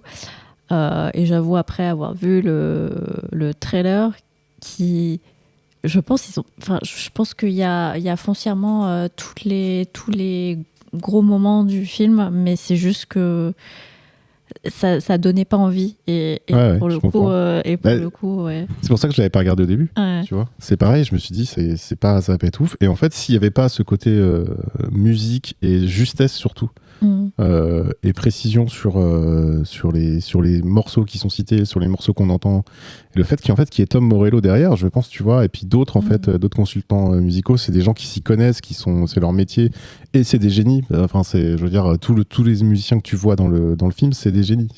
Et tous les titres qu'ils citent, même si on n'aime pas le style, c'est des chefs-d'œuvre en fait. Ouais. Schism de Tool, Warpix de Black Sabbath, c'est des chefs-d'œuvre en fait. C'est des trucs qui sont au panthéon du rock et c'est mortel. Après, s'il y a des morceaux qu'il faut écouter dans ce style-là, faut écouter ceux-là. Si t'aimes pas, bah t'aimes pas et c'est pas grave. C'est pas grave, si on n'aime pas, on n'aime pas. Mais est-ce que ça t'intéresserait de te découvrir en tant qu'ado? J'entends une voix, mais cette voix n'est pas Pitch Perfect, donc je peux pas répondre. Non, faisons une petite aparté dessus. C'est pas que je n'aime pas Pitch Perfect. Allez, mais Tu as vraiment commencé la phrase comme ça? ouais. Comment tu vas t'en sortir maintenant là Vas-y. Mais j'ai un peu du mal avec les actrices. Oh putain, je dois partir. Non mais déjà. Pas l'actrice principale, j'espère pas. Non. Parce que Ok, c'est bon. Et toutes? Non, mais même. Toutes, Non. tu regardes? Non, si, en fait, surtout l'actrice Oh, principale. putain. Vas-y. Oh là là. Livrae, viens nous aider. Fais quelque chose. C'est pas possible. Je ne pourrais pas finir cette émission. Je suis pas bien là. Si On peut vous changer de chef saviez- ou pas? Non, mais si vous saviez les têtes que Zef et John ont faites au moment où j'ai osé faire une Non, onomatopée mais sur Pitch Ah, mais, Perfect. putain, Anna quoi. Non, bref. dans mon cœur. Oui, je l'ai vu passer aussi. J'ai fait ça a l'air nul et j'ai mangé un jeu. Ouais, bah, j'ai fait pareil. Et j'aurais peut-être dû plonger. Et le problème de Netflix, c'est que les 5 ou 6 dernières recommandations que j'ai suivies, à chaque fois, j'y arrive pas en fait. Et donc du coup, j'ai du mal à me dire qu'il me fait des bonnes recos. Et du coup, je ne plonge pas sur les trucs qu'il me donne maintenant. Mais en écoutant le Contrecast, peut-être que Et oui. cette idée. Ah bah c'est pas un film qui va passer dans Cinécure, hein, c'est sûr, le podcast cinéma de Vaisseau Hypersensate. Waouh! Mais, Après, non, parce que c'est pas un chef-d'œuvre, tu vois, mais c'est une bonne surprise. Moi, j'ai rarement été aussi surpris. Moi, ce qui me dérange, c'est faisait longtemps, effectivement quoi. ce côté scénario assez classique, en fait. Et ça me saoule de devoir dérouler le scénario que tu connais tout le temps et avec les mêmes rebondissements et le reste et machin. Même si tu entends qu'il y a ces petits changements, ça va aller jusqu'au bout, quoi, tu vois. Il y a des petites différences. Il y a des petites différences. Ouais, quoi. Il y a des- 90% est la même chose. ouais, bah la petite trahison, le truc de je suis plus ton pote, mais en même temps je suis ton pote, mais c'est Oui, quand même, c'est quand même on base toujours sur les non-dits qui sont merdiques, quoi, tu vois. pas tant que ça. Et Ok, d'accord. là, pour le coup, il y a des raisons. À un moment donné, qu'il lui fasse la gueule, il y a des vraies raisons. Ok, bon, ouais, essaie de me le vendre, ça marchera sûrement. Mais c'est juste pour franchement, moi, il faut regarder le juste Pour l'amour de la quoi, musique. et le truc, parce que c'est un film qui aime la musique et voilà, c'est cool, quoi. Ok, d'accord. J'ai raison. John? Bah moi, ça m'attirait pas plus que ça avant d'en parler. Maintenant que j'ai écouté, ça m'attire un peu. Et quand on a fait un rapprochement avec Pitch Perfect, je me dis c'est bon, je dois le voir. Vraiment juste pour ça. Ça m'a convaincu. C'était le mot qu'il fallait, la phrase qu'il fallait que j'entende. Ah ouais, d'accord. Ouais, voilà. Donc J'ai on envie de le compare voir, tout à Pitch Perfect et c'est cool. Ouais. Ah ouais, ok. Ouais. Peut-être parce que c'est génial. C'est comme vraiment film. pas la Je même pense que chose. C'est pas la même chose, hein, mais T'as pas c'est dans regardé la avec même les bonnes idée. tu vois. personnes Pitch Perfect. Parce qu'en vrai, c'est vraiment un film, je pense, qui se regarde avec des gens autour de toi pour kiffer en même temps les chansons. Il y a un truc, je suis désolé, hein, mais ça me rend Non, ouf, mais alors- Voilà, quoi. Alors, Tu Quand- sais quand- que c'est grâce à Nivrae que j'ai regardé Pitch Et Perfect. t'as kiffé ou pas? Mais j'ai grave kiffé. Et voilà. Voilà. Non, Je sais que c'est grâce à elle que je l'ai vu 30 fois. Bon. mais peut-être que j'étais pas accompagnée des bonnes personnes, mais ça n'empêche que C'est tout. Non, c'était Après, on fait pas ton jugement, il n'y a pas de problème. On a le droit d'avoir nos goûts, il n'y a aucun problème. Non, vraiment, on fera y a- ça plus j'aime tard. j'aime bien la partie musicale et j'ai rien à dire là-dessus, mais j'ai du mal avec. Il faut le prendre en décomplexé. Et en vrai, je pense que c'est ce genre de film, pour revenir quand même Mhm. au sujet et arrêter avec Pitch Perfect, je pense que c'est ce genre de film qu'il faut prendre en décomplexé complètement. Oui, complètement. Faut pas Ouais. y attendre un gros Non. truc, il faut y aller en mode. C'est mais pas si, débrancher oui. le cerveau, mais Non, presque, non, en Si, fait. si, en fait, faut Alors- débrancher le cerveau. en fait. Alors après, tu vois, dans Metal Lord, il y a plein de. On peut appeler ça du fan service pour moi, en fait. Ah oui, voilà, ouais. Tu vois, il bien sûr. y a des trucs, et voilà, ça a touché mon petit cœur de métal. Oh, les petits cœurs de métal. Les petits c'est cœurs de important. métalleux. Mm. Et ben si vous aussi vous êtes des petits métalleux qui avaient des petits cœurs que vous voulez remplir d'amour, bah voilà, que Truss vous fait cette reco. En plus, c'est le Hellfest en ce moment. En ce moment? Ouais, pendant ça 2 commence semaines. demain, Ouais. ça commence demain. Oui, non, mais ça commence demain. Pendant Ouais, 10 c'est jours. ça. Ok, C'est déjà commencé au moment où les gens écoutent. En même temps, on rentre ok, c'est vrai, c'est vrai. Ça aura commencé. Ouais. Voilà ma Attendez, photo, la photo du métalleux dont on disait au début que c'est sûrement Zev jeune. Voici à quoi je ressemblais jeune. ouais. Cette Ah photo ouais, est dispo L'émission pour sur les Discord, patronautes. vous pouvez aller les voir. Voilà, c'est vraiment pas la même chose. Hein. Plus Bee Gees, quoi. Si pour tous les nouveaux On patronautes, va avoir 12 ans. si vous vous inscrivez, Ouais, vous l'avez dans le Vous Discord. aurez- Vous l'avez la déjà dans le faute. Sinon, Discord. vous pouvez aller sur le site de mon boulot, aller dans l'équipe. Ah, stylé. Franchement, un petit Patreon à 1 euro là C'est pour voir ça. la photo de Juste Zef. pour voir moi, la je dis, photo de Il n'y a Zef, ça plus vaut les le coup. Patreons à 1 euro, mais c'est pas grave. C'est une très belle photo. Très bien, Ah, merde. très bien. Bah, mettez Ah, Ça a mettez fermé plus. Patreon, arrêtez les paliers à 1 euro. Ok. Sinon, Metal Lords, c'est sorti en avril de cette année. C'est réalisé par Peter Solette. Oui. Et du coup, dispo sur Netflix.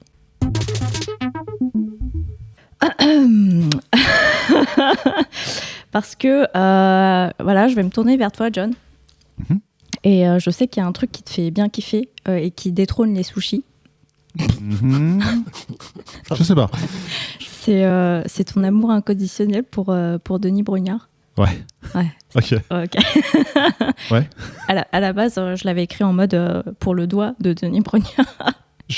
Quand il met pas le doigt, ça me manque. Et, C'est vrai. Raconte-nous. Quand il met pas le doigt, c'est mieux, ça? Non, ça me manque, justement. Parce que quand il dit qu'à la fin, il en restera qu'un, il lève l'index vers le haut. Voilà, Ah ça me fait oui, voir. Je sais pas d'accord, très bien. Enfin, tout ça pour dire, Koh-Lanta, l'émission, un gros phénomène, et tellement gros que en fait, ça a eu le droit à sa propre parodie. Mais comme vous l'avez sûrement entendu en début d'émission, c'était pas forcément la meilleure intro. Ça, c'est à nous de juger, mais vas-y. Mais on va quand même laisser la parole à John. Ah ok, merci, c'est gentil. Et en effet, je vais vous parler du Flambeau, les aventures de Chupacabra. En fait, pour être... Pardon. Comme tu l'as dit, si bien dit, je suis très très fan de Koh-Lanta, de Denis Brognard du coup par extension, que j'ai pu interviewer il y a quelques années, mais bref, je vous laisse chercher sur internet. Et j'adore l'humour de Jonathan Cohen, voilà, ça c'est un fait et je voulais en parler. Mais avant de parler du Flambeau, je vais quand même faire un petit rétro rapide de pourquoi j'aime Jonathan Cohen et ce que j'ai aimé de lui. Alors il faut savoir qu'il est né le 16 juin 1980, donc c'est aujourd'hui, jour d'enregistrement, son anniversaire, il a 42 ans, dans le 19e à Paris, et il est réalisateur, producteur et acteur français. Il a globalement été révélé pour Serge le Mito, mais je l'ai connu un petit peu avant, puisque pour faire ma page Wikipédia, il était dans Bref, la série micro-série sur Canal+. Il a intervenu à partir de l'épisode 39. Je ne sais pas si vous l'avez vu, mais c'est le passage où vous entendez Capitaine, capitaine, vous n'êtes pas le capitaine. Je ne sais pas si cette phrase vous a marqué, mais moi un petit peu. Enfin, en tout cas, ça m'a fait marrer. Et un peu plus tard, on l'a retrouvé dans... Faut connaître. Ouais. En 2015, on l'a revu dans la série Bloqué avec Orelsan. Alors bien sûr, vous avez déjà écouté le Contrecast numéro 36 avec le lien en bas dans la description où j'en parle avec amour.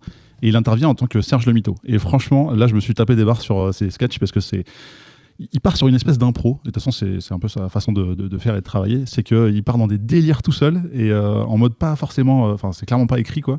Et il part dans une histoire, et ça fait des histoires qui sont relativement drôles, j'ai trouvé. Et c'est comme ça que j'ai vraiment accroché au personnage de Serge le Mito, qui ensuite est devenu une série courte qui a remplacé Bloqué, mais qui était un peu moins bien, mais bon, voilà, au moins ça mérite d'exister.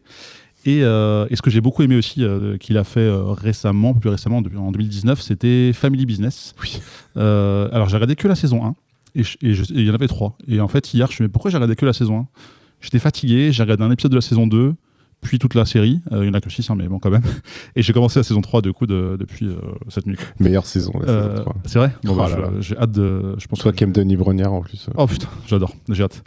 Bref, au final, ce qui m'attire dans ce perso, comme je disais, c'est sa capacité à improviser dans des trucs où on l'attend pas forcément, et même lui, en fait, des fois, il part dans un délire et il fait OK, en fait, on va le garder au montage parce que c'était plus drôle que prévu, donc partons sur ça, et ça se voit que c'est pas surjoué, en fait, c'est juste je sais pas, il y a 1000 persos dans sa tête et il part dans des délires qui me font beaucoup rire. Avant le Flambeau, il y a eu La Flamme, en fait, parce que le Flambeau, c'est un peu une saison 2. Donc pourquoi j'ai voulu regarder La Flamme ? Parce que le Flambeau est sorti. Vraiment, c'est venu de là. Je suis trop bien, un truc sur Koh-Lanta. Alors, c'est pas la première parodie, mais avec un mix Jonathan Cohen, je me dis, c'est bon, je vais forcément kiffer. Sur La Flamme, c'est quoi ? Donc, le pitch, c'est la vie lui a tout donné, sauf une copilote. Pendant 9 semaines, dans une sublime villa, 13 femmes vont s'affronter pour séduire Marc, pilote de ligne, et tenter d'allumer en lui la flamme. Alors, armer les toboggans, vérifier la porte opposée, Marc va emmener ses prétendantes au 7e ciel. Ça fait hyper cucu, hyper cliché, mais vous l'avez reconnu, c'est évidemment Le Bachelor à la base, c'est une parodie, donc, avec un mec mais complètement perché. Le gars, on sait pas ce qu'il fout là. Genre, on commence à l'amener devant la villa pour dire voilà, ça c'est votre maison. Et il fait oh, c'est à moi ? Oui, c'est votre maison pour quelques semaines. Oh, mais c'est ma première maison. Non, mais en fait, c'est pas à vous la maison. Hein, je précise juste. En fait, c'est des trucs comme ça à la con, mais ça met direct dans l'ambiance. Et vraiment, je me suis beaucoup marré devant ces épisodes. Il s'est présenté par Vincent Andédienne. Je surkiffe la voix de ce monsieur, vraiment. Et je suis trop fan des échanges qu'il y a avec le docteur Juif, donc J-U-I-P-H-E, qui est joué par Pierre Ninet. En fait, là, c'est vraiment des scènes d'impro de ouf. Pierre Ninet qui venait enregistrer ça entre deux gros films. Et ils partent dans des délires. Enfin, c'est je sais pas, psychothérapeute, peu importe, qui vraiment rentre dans son cerveau en lui faisant faire de la merde, et lui il rentre dedans mais comme un con, quoi, parce que c'est un mec relativement simple quand même, ce Marc. Mais bref, je vous raconte pas la saison, il finit par trouver sa flamme, c'est rigolo, etc. Et ça crée un peu un espèce de lore de Jonathan Cohen, puisque ensuite il arrive avec le flambeau, donc la flamme c'est 2020, le flambeau c'est 2022, et on arrive finalement au vrai sujet. Et il faut regarder la flamme avant le flambeau. Il faut absolument. Enfin, je pense que c'est. Ouais, c'est non, absolument. Parce que du coup, dans cette nouvelle saison, Marc repart à l'aventure sur une île déserte, Chupacabra, aux côtés d'anciennes prétendantes de nouveaux candidats qu'on ne connaît pas, et il devra faire face aux manipulations mentales, aux épreuves physiques et aux trahisons de ses coéquipiers. Vous l'aurez compris, évidemment, et je l'ai dit un peu plus tôt, c'est Koh-Lanta, avec toujours ce même Marc qui est toujours stupide et toujours aussi drôle. Et voilà, donc c'est quand même un truc. Pardon, ça me fait marrer juste de penser aux fans du truc, mais bon, c'est classique. Hein. On a deux équipes qui s'affrontent, des complots, des acteurs qui sont toujours aussi drôles. Je connaissais pas la moitié du casting, l'autre moitié est relativement connue, je pense. Enfin, c'est un peu la famille Canal+ étendue, quoi. On retrouve du Gérard Darmon comme dans Family Business. On retrouve Jonathan Lambert, par exemple, aussi, qui joue le personnage Ultra Cato, par exemple. Et d'autres. Je connaissais moins le casting féminin, pour le coup, alors que c'est peut-être des personnes qui ont tourné dans d'autres séries, mais je les connaissais pas avant ça. On a évidemment des épreuves éliminatoires, des conseils pour une équipe paire à tout ça. Bref, un bon feeling Koh-Lanta avec un gain incroyable de 450 € à la clé. Donc ça fait quand même rêver, ça change une vie. Hein. Ça fait près de 3 pleins d'essence aujourd'hui en 2022 hein, pour situer, là où vous écoutez. Et je trouve qu'il y a un truc qui est assez cool dans la série, c'est le montage et les plans en général, c'est relativement propre. Ça fait vraiment penser et c'est ultra inspiré de Koh-Lanta. Enfin, on voit que les mecs qui ont monté ça ont bouffé du Koh-Lanta, quoi. Les petits reculs sur les îles, les mimiques de Jérôme Commandeur qui anime l'émission, qui fait le rôle de Denis Brognard. Il y a plein de trucs qui font que si on aime Koh-Lanta, on aime forcément un peu déjà cette émission, quoi, je trouve. Les petites caméras isolées aussi pour avoir les réactions des candidats. Ouais, je pense que je vais voter contre lui parce que patati patata. Enfin bref, des choses assez classiques dans ce genre d'émission. Il y a aussi pas mal de rebondissements. Alors bien sûr, là, c'est scripté, hein, beaucoup moins que dans un Koh-Lanta. Hein. Après, c'est vous qui pensez ce que vous voulez. Il y a aussi des guests en surprise. J'ai trouvé, il y a des gens qui viennent genre en mode un rôle secondaire et c'est vraiment très drôle. Et je suis trop cool. Il y a lui, il y a elle. Enfin, je vous en dis pas plus pour pas vous casser les surprises. Mais comme je disais, c'est clairement la famille Canal+ étendue avec quelques guests. Il y a un sportif que j'aime bien à un moment donné qui arrive, on sait pas trop pourquoi, mais voilà, ça m'a fait marrer, quoi. Enfin, on sait pourquoi dans le contexte, mais je sais pas pourquoi lui en particulier. Et je trouve aussi que la saison 2 est un peu mieux que la saison 1. Déjà, Marc est un peu moins au cœur de l'intrigue, on va dire. Évidemment, il est ultra présent, mais dans la saison 1, c'est l'homme à séduire. Là, c'est un candidat parmi d'autres. Donc ça, je trouve ça un peu mieux, un peu moins égocentré aussi. Donc ça, c'est plutôt cool. Ce que j'ai pas dit, je l'ai pas dit sur La Flamme, mais bon, peu importe, là c'est 9 épisodes qui sont sortis par l'autre 3, donc assez récemment en mai-juin 2022. C'est 35-40 minutes et ça se termine hyper vite et jusqu'à un épisode final, comme dans une émission sur Koh-Lanta où 3 mois plus tard, on va dépouiller les bulletins pour savoir qui est le ou la grande gagnante de cette émission et repartir avec le chèque incroyable de 450 € avec le retour des candidats. Voilà, il y a des trucs assez drôles sur certains candidats qui ont vraiment fait marrer. Et d'ailleurs, ce que j'ai trouvé rigolo, c'est même Wikipédia sont allés jusqu'à faire un tableau des éliminés, genre en mode lui il a eu 7 voix, une voix contre lui, etc. Comme dans une émission, une vraie émission de télé-réalité, quoi. Donc ça c'est si vous voulez aller voir, c'est assez drôle. J'ai pas trop envie d'en dire plus sur l'émission parce que de toute façon c'est relativement clair sur le concept et ce serait dommage de vous spoiler plus de ce qui se passe, mais en tout cas j'espère qu'ils vont faire une saison 3 sur un autre thème. Ça n'a pas été annoncé au moment où on enregistre, mais sais pas si ça va être un Top Chef ou un The Voice ou peut-être l'île de la tentation, mais bon, ça faut peut-être un peu redite avec le premier, mais j'aimerais bien qu'il trouve l'inspiration d'écrire quelque chose qui ressemble à ça et qui reste un peu dans cette espèce de lore, parce que finalement je trouve que ça plaît. J'ai préféré le flambeau à la flamme, mais peut-être parce que ça intègre en plus la saison d'avant et les personnages d'avant en fait. Parce que c'est Koh-Lanta surtout. Et, Oui, bon, c'est ce et que j'allais peut-être dire. parce que c'est Koh-Lanta aussi, mais voilà, bref. Peut-être une ferme célébrité. Peut-être. Ah bah oui. Il n'y a pas déjà eu Pas avec Jonathan Cohen. Non, mais là, Ah oui. pas en parodie 2. tu vois. En parodie, ça pourrait être pas mal, hein, en effet. Ouais. Canal+, si tu nous écoutes, n'hésite pas. Ce que je vous encourage aussi à aller voir, si vous ne connaissez pas Jonathan Cohen, alors peut-être que c'est possible, ou vous n'appréciez pas forcément son humour, c'est qu'il y a un compte Twitter qui s'appelle Out of Cohen, qui montre des passages de toute sa carrière. Alors c'est très axé en ce moment sur Flamme et Flambeau, mais il y a plein de trucs.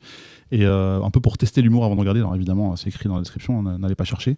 Et ouais, parce que c'est pas un humour qui est accessible à tout le monde, mais moi ça me fait bien rire. Et juste en préparant cette chronique, je me suis refait quelques brefs, quelques Serge Le Mito, et je me suis bien marré comme devant le flambeau, tout simplement. C'est à toi de reprendre là. C'est la tête de Anya qui nous fait rire. J'étais en train de me dire, est-ce que j'ai des moments marquants de sketch en tête et là, j'ai commencé à... Ouais, non, je crois pas. Ok. Je crois que je vais Team Agnès sur ce coup. Ah, mais vous avez le droit. Quetrus. Non, vas-y, J'ai l'impression Zef. Ah, ok. Finissons par le meilleur, par un truc positif. Moi, je suis pas client du tout. Enfin, j'ai essayé plusieurs fois. J'arrive pas à accrocher à son humour. Je vois très bien ce qu'il fait. Je reconnais son talent d'impro qui est assez ma boule en vrai et vraiment. Je suis vraiment envieux quasi du truc quoi. Mais en vrai, son humour, j'accroche jamais. Je trouve que c'est un humour, j'accroche pas. Je saurais pas l'expliquer. Je trouve ça toujours un peu plat. Il y a plein de trucs sur lesquels je me dis, évidemment, ça va finir comme ça et ça finit comme ça. Et même un impro parfois. Et alors, je suis pas du tout un gars je suis pas un bon là-dessus. Je suis du truc, mais au moment où je suis en mode, il y a des trucs qui sont vraiment vus et moi, j'arrive pas à accrocher à ce genre de truc. Mais je trouve que ça manque de je sais pas comment dire. J'accroche pas. Le truc que je pense et que j'ai pas dit, c'est que plus ces contenus sont courts, meilleur il est. Parce que c'est vrai que là, c'est étendu sur des épisodes plus longs. Genre Family Business, c'est pas drôle tout le temps, mais tu reconnais sa patte. Donc il y a ces passages qui sont plus drôles que les autres. Et sur un Serge Le Mito, c'était incroyable en termes de densité. Là, du coup, c'est plus étalé, donc c'est un truc qui fait pas rire tout le temps. Mais à l'époque de Serge Le Mito, déjà, je le connaissais, beaucoup en parlait, et j'essayais de regarder. Je disais, en vrai, moi, il y a un ton qui, moi, me fait pas rire, en fait, tu vois. Et même, bref, en vrai, j'en ai beaucoup regardé. L'écriture, elle est ouf, ouais. Mais pour moi, il y a pas de truc qui me faisait vraiment marrer dedans. J'étais en mode, ok, l'écriture, elle est pas boule, mais je trouve qu'il y a plein de trucs qui sont pas marrants, je trouve. Et Oui. Je pense, bref. Mais c'est juste que j'accroche pas à cet humour-là, en fait. J'y peux rien, je suis désolé. Bref, ça pas- m'a jamais fait hurler de rire, ouais, c'est vrai. Mais J'ai trouvé ça cool. Ouais, C'est tu sais cool. qu'il y a Non, des épisodes qui sont voilà. vraiment Ouais, très ouais. bons. Ouais. Mais à chaque fois, je me dis, je trouve pas ça marrant, mais je reconnais la qualité d'écriture. Ouais, voilà. Ouais, puis il y a des gens du vaisseau hyper sensables dans certains sketchs, Exactement. donc allez essayer, je vous dis pas lesquels. Et ouais. Est-ce que Serge Le j'ai le Mito. droit de te donner la parole? Mais moi, je kiffe Jonathan Cohen. Franchement, les impros qu'il a fait sur Bloqué, Oh. je me les mate à peu près, je sais pas, tous les 6 mois, je me refais à peu près tout. Et c'est des choses qui m'ont fait mourir de rire, avoir mal au ventre, quasiment m'étouffer, tellement ça me fait rigoler en fait. Les impros de Serge Le Mito dans Bloqué, moins dans la série Serge Le Mito, mais parce que y a un développement de personnage qui est très intéressant aussi, mais qui est plus à la bref, et on sent bien la patte de Kian quand j'en dis derrière. Et c'est très cool, mais c'est moins hilarant, tandis que et à tel point que les bloqués en fait, qui sont déjà drôles, en fait, qui sont vraiment sympas. Mais en fait, les bloqués de Serge Le Mito, c'est largement au-dessus, quoi. Ah, mais Tellement drôle. putain, mais tellement. Et pourquoi ça me fait rire? Parce qu'en fait, c'est de l'absurde. Et moi, l'absurde, ça marche hyper bien avec moi. C'est pour ça que j'adore les Monty Python. C'est pour ça que, tu vois, ce genre de truc. Et Jonathan Cohen, il apporte un truc, et surtout avec la flamme et avec le flambeau, c'est de l'absurde, mais con. Mais vraiment con, quoi. Ouais. C'est ultra con. Mais vraiment, c'est con à mourir, quoi. Enfin, je veux dire, il y a des blagues dans le flambeau, c'est vraiment très con, quoi. Mais en fait, c'est tellement con que ça en devient un 5e, 6e degré complètement absurde et assumé. Et en fait, je trouve ça mortel qu'il y ait des trucs comme ça qui passent, qui soient faits en France en ce moment. Je trouve que ça manque. C'est un truc, je sais pas, c'est un type d'humour qu'il n'y a pas, qui est je trouve que le PAF, parce que ça reste le PAF, même si c'est Canal+, il est surchargé de trucs comme Du coup, j'ai même pas les noms. Mes voisins, je sais pas quoi. Cher voisin. Cher voisin, scène de ménage, ce genre de trucs qui sont essoufflés, qui sont éculés. Les mecs, ils rament. Il y a 2-3 trucs qui sont drôles, mais c'est de l'humour. Ça vole jamais haut, ça fait pas très réfléchir et tout ça. Et là, même si c'est très con, même si c'est absurde, je sais pas, il y a une espèce de folie. T'as envie de plonger dans la folie. Genre les trucs entre Pierre Ninet et Jonathan Cohen, des fois ça marche pas vraiment, mais en fait c'est tellement con et tellement absurde que moi je me laisse transporter, quoi. C'est marrant parce que tu compares deux trucs en disant scène de ménage ça fait pas réfléchir, et de l'autre côté tu dis c'est tellement con, mais ça fait pas du coup pas réfléchir. Non, t'as raison. Non, t'as raison. Enfin, dans les deux cas, t'as sur un truc qui est con. Oui, non. C'est juste tu compares deux types d'humour qui fonctionnent par définition. Oui, parce qu'en vrai, est-ce il est que là. C'est parce que je pensais à d'autres trucs en fait derrière. Parce que pour vous expliquer, c'est alors il y a eu les nuls, il y a eu les inconnus, etc. Il y a eu un peu de vide aussi quand même entre les deux. Après. Je finis juste mon truc. C'est un débat en fait. Après, il y a eu. Non, mais après, tu sais, il y a eu Caméra Café qui s'est un peu essoufflé. Il y a surtout Kaamelott qui est arrivé, qui a défoncé tout. Les Robins des Bois aussi. Hein. Les Robins des Bois aussi, mais c'était un peu différent. C'était pas les mêmes formats. Il y a eu les scènes de ménage et en fait, c'est pour ça que je trouve que tu vois, tout ça, c'est dans la continuité en fait. C'est un truc qui ressort en fait. C'est entre guillemets, c'est qu'est-ce que l'humour français en ce moment, quoi. Ouais, non, je change. Moi, je suis vachement plus sensible à l'humour absurde et con. Pas forcément. Je veux dire, Kaamelott, c'est de l'absurde, mais pas con. Mais je sais pas, ouais. Où est-ce que je vais être rattrape-moi. Non, mais c'est un putain je trouve que c'est un débat super intéressant, la comparaison de type d'humour et l'évolution à travers le temps, surtout sur le PAF, en fait. Et alors, en fait, je trouve que c'est tiré vraiment par les cheveux d'arriver à se dire, mais encore une fois c'est mon avis, et je connais pas assez cet humour là pour vraiment le faire, donc je vais me jeter dans un truc de merde là en disant ça, mais comparer les nuls à ça, je me dis putain, mais c'est même pas un fossé qu'il y a entre les deux, quoi. Genre, les nuls c'était l'humour absurde, mais il y avait une construction qui était ouf en fait derrière tout ça, je trouve. Je suis pas d'accord, mais encore une fois je suis pas tout à fait pas d'accord. assez regardé aujourd'hui pour pouvoir me dire j'ai une analyse de ça, ce qui est complètement fou en fait. Je fais que de la réaction à chaque fois. Je suis pas tout à fait d'accord là-dessus. Mais voilà. Ouais. Mais c'est surtout, je trouve que c'est des trucs qui s'appuient pas forcément sur les clichés. C'est peut-être là-dessus que je comparais avec scène de ménage et compagnie et tout ça, qui sont de l'humour. Les hommes viennent de Mars et les femmes viennent de Vénus. Ouais.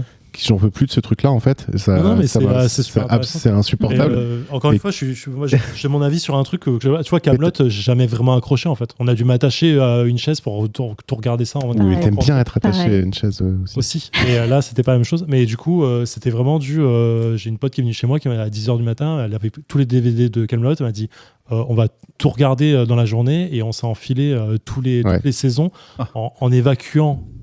Que les saisons, en évacuant elle me dit je vais t'évacuer les épisodes qui servent à rien à la narration, et à la fin je fais ok, la narration est très cool, juste il y a plein de trucs que je rigole pas, je trouve pas ça marrant. J'aurais tellement aimé avoir ta pote avec moi pour m'évacuer. Présent, si tu veux, et pour m'évacuer pour le parce que quel enfer. Moi, Kaamelott, ça a été un vrai c'était très compliqué pour moi parce que 90% des gens autour de moi étaient en mode putain, Astier, quel génie, c'est incroyable. Mais il est très bon. La narration, elle est ouf. Et en fait, après avoir tout vu, je me dis ok, le gars, il a tenu un truc de ma boule, vraiment. Je sais pas s'il avait prévu ça à la base, mais il se rattrape de ouf, c'est super bien, machin et tout ce que tu veux. C'est un génie sur plein de trucs. Juste cet humour, je l'avais pas en fait. Je sais pas, moi ça me fait pas rire en fait, mais voilà quoi. Je suis assez d'accord aussi avec ce que vous dites, Zéphania. Moi je trouve ça génial, mais je n'aime pas du tout quoi. Enfin, ça me fait rien Kaamelott, ça me fait pas rire. C'est vraiment. Putain, désolé du coup. En plus, quoi. Moi je pense que c'est la récurrence qui a fait que j'ai fini par avoir deux trois tics, qui étaient remis et retartinés, tu vois, à travers les saisons. Et du coup, j'ai fini par prendre le pli, mais ça a été vraiment une histoire, très très compliquée. Et Jonathan Cohen, c'est pareil, ça me fait un effet, mais genre c'est platonique, tu vois, c'est ok, je comprends que ça puisse faire rire, mais j'arrive pas, j'arrive pas, j'aimerais vraiment. J'ai l'impression que parfois il y a des trucs d'humour qui sont un peu trop bas du front, enfin trop, entre guillemets, je mets des gros guillemets là-dessus, bas du front, et je me dis, pas marrant, vraiment pas marrant quoi, tu vois. Mais encore une fois, c'est ça, c'est super intéressant parce qu'en vrai, c'est ce qui fait que l'humour, tu peux balancer d'un bout à l'autre. Et parfois, la même blague dit par deux personnes différentes te fera rire. C'est ça, et c'est exactement ce que je me dis. C'est génial. C'est que je pense que moi, je rigolais tous les punchlines ça- de Jonathan, je pense que si c'était un pote qui me le disait, j'aurais été plus réceptif peut-être. Mais Ouais, il y a peut-être. en fait, il y a peut-être un truc avec le personnage. Ouais, c'est que peut-être le personnage. Ouais, c'est ça. Je veux dire, les Robins des Bois, je suis pas client non plus. Donc, je suis mal barré. Ah, je suis clairement pas client de tout le monde. Il explique comment il a essayé de monter un film à partir d'un livre pour enfants dans Bloqué. Non, c'est pas rire celui-là. Avec les Otaries, les Inuits. Non, mais ça m'a fait sourire. Sourire. Ça m'a fait sourire. Voilà, ça m'a fait sourire. Mais après, je trouve que c'est pas consistant. Et effectivement, je pense qu'il y a vraiment des sketchs que j'ai dû louper parce que du coup moi, j'en garde pas un souvenir incroyable, tu vois. Mais ouais, clairement. Moi, quand je savais que John allait chroniquer le flambeau, je me suis dit mais putain, Ouais, génial. mais merde quoi, c'est quoi, pourquoi on fait J'ai eu ça? la même réaction et surtout j'avais lu sur Twitter plein de mecs qui disaient c'est vraiment nul, c'est vraiment Ouais. nul, c'est vraiment nul. De Et je me disais, je suis vraiment intéressé de savoir ce qu'il va en dire. Mais c'est ça qui est Parce que je me drôle. dis, putain, j'ai vraiment envie de voir pourquoi c'est bien en fait. Ouais, c'est Mais je exactement. comprends pourquoi c'est bien maintenant. Tu vois, je suis vraiment, j'accroche complètement à ce que tu dis en disant, ok, je vois l'idée. Mais on va faire une cellule psychologique je pense. l'humour. Qu'est-ce qu'on a loupé dans notre vie pour truc. Ah non, mais c'est très Ouais, bien est-ce qu'on a qu'on pas est la des chose. gens tristes et qu'on n'arrive pas à rigoler.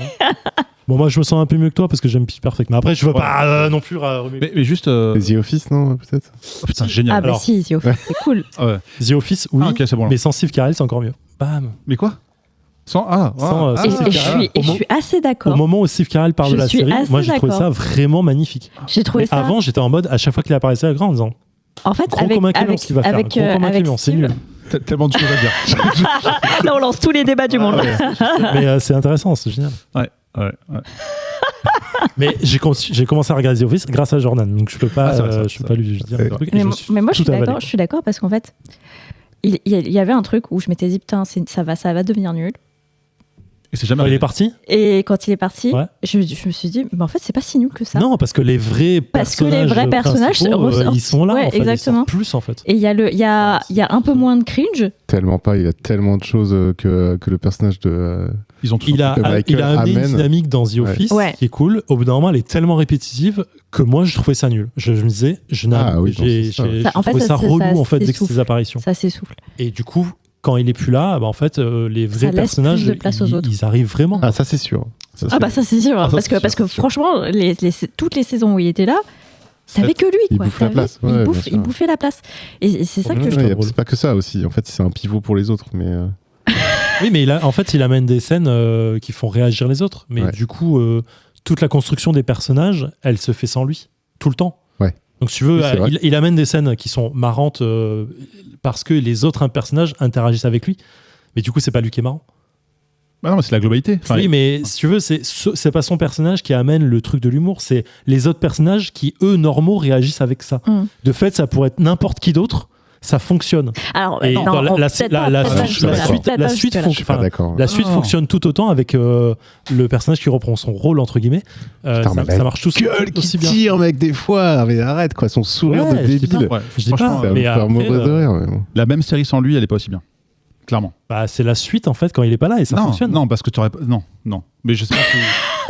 Non. Le débat Alors, fini. non, C'est là, je pas grave, troll on en disant, fera- oui, on je fera un comprends ce que débat. je veux dire comme ça. je On suis fera un débat. Il a un Day of Via Interest chat. le plus intéressant de la série. Bon, après, je dis ça, je dis rien. Oui, mais J'espère C'est que pas- vous aussi c'est sur pas lui, Discord, c'est pas vous ce avez personnage. un Il avis écrit ça. tranché sur Oui. l'avant et après. en plus, il Steve. fait que de l'impro. Et son impro, finalement, elle est nulle au final. Et son Ils love font interest, tous c'est de écrit par des l'impro, scénaristes qui ils l'ont font- bien écrit. Est-ce tous de l'impro. que j'ai le droit de clôturer tout Ouais. ça Éteins le flambeau. s'il te plaît. Le flambeau, parce c'est vraiment que- très Pour le con. débordage. Voilà. Mais c'est drôle.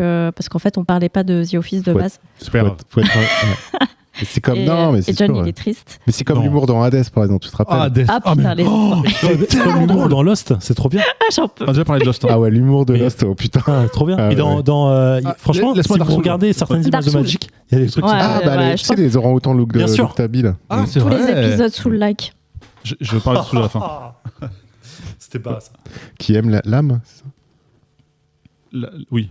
Ok. L'âme, l'apostrophe. Bah, vas-y.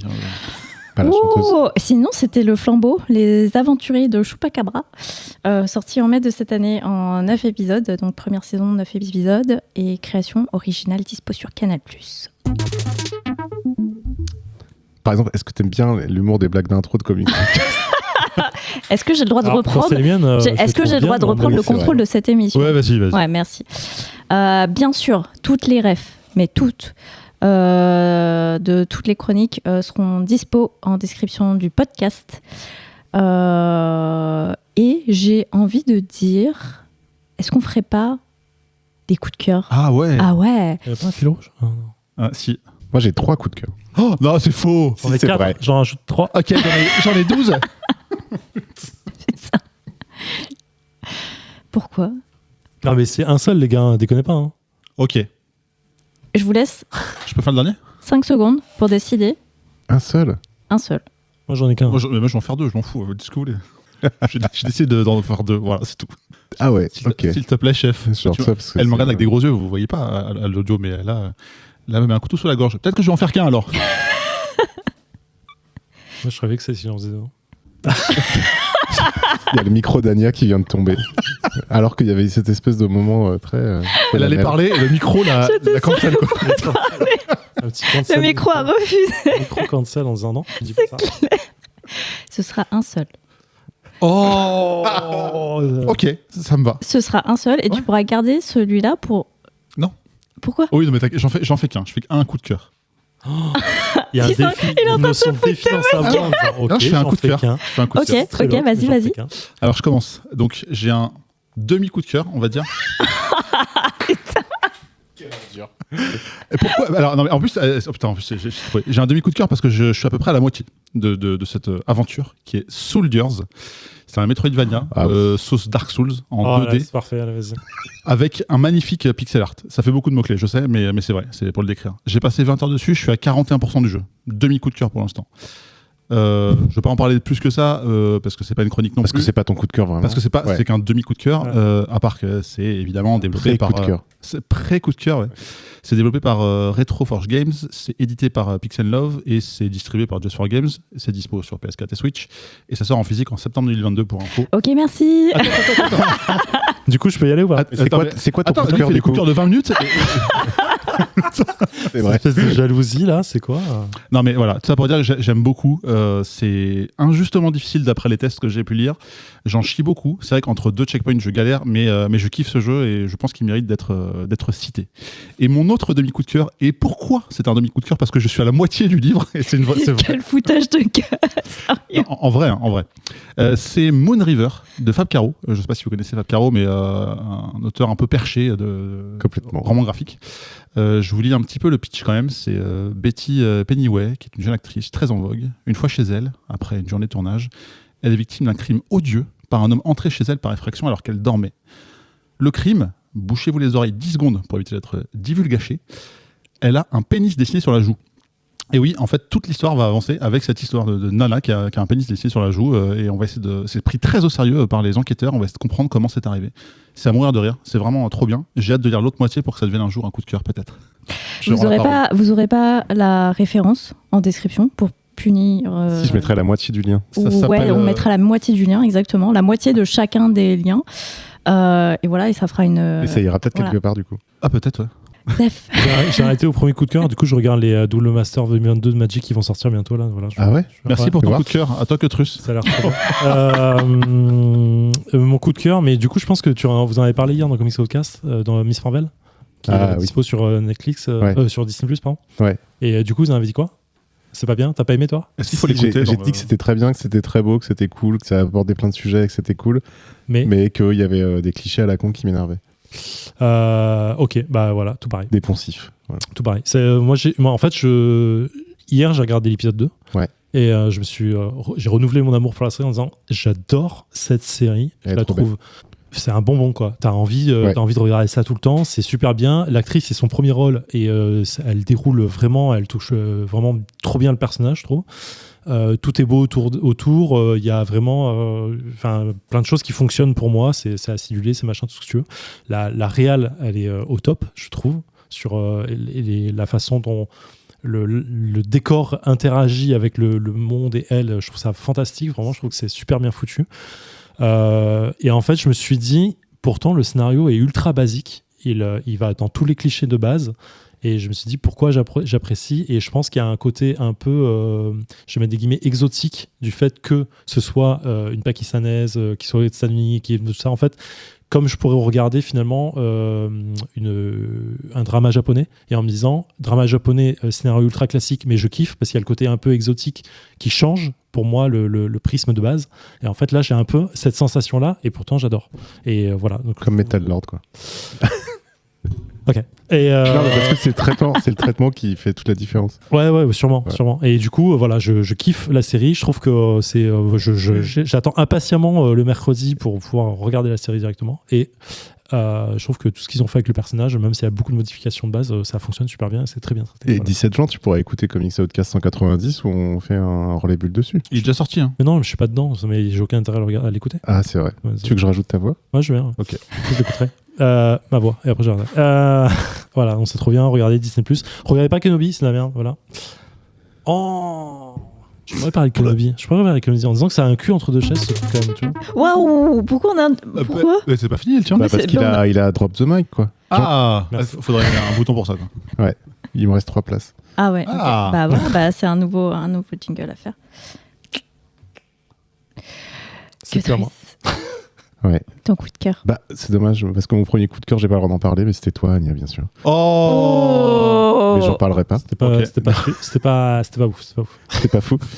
Donc, faut que j'en choisisse qu'un seul, c'est ça? Oui. Waouh. C'est dur. Mais comment c'est possible?